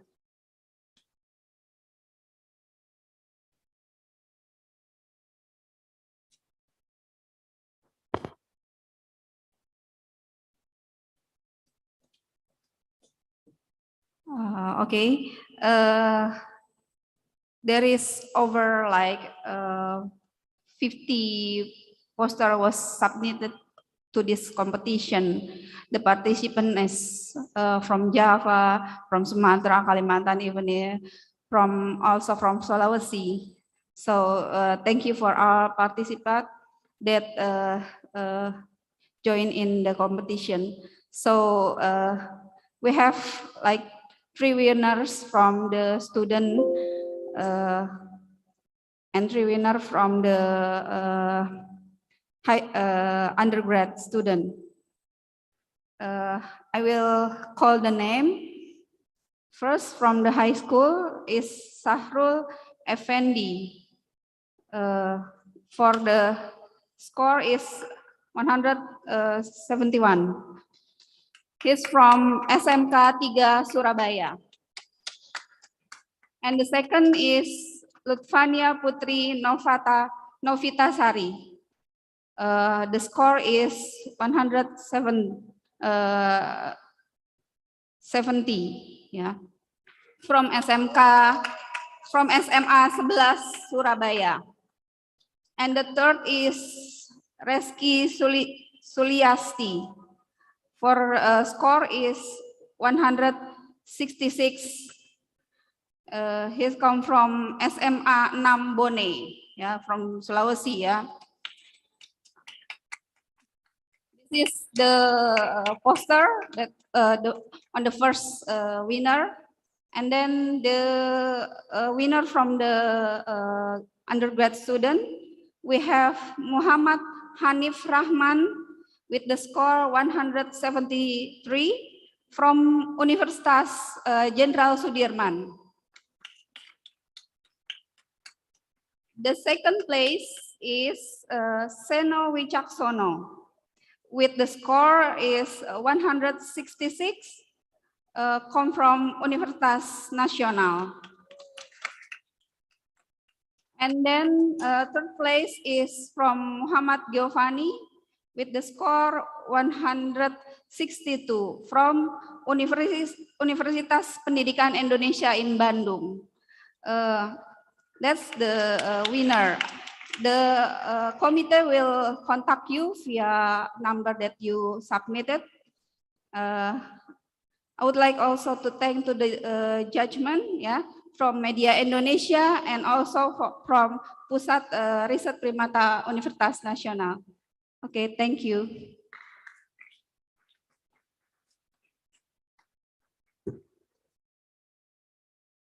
Okay, thank you to Miss Astri Zulfa. Okay, such a great and very good presentation, and all of the speaker and all of the moderator. I would like to say thanks to all of speaker and also to our moderator.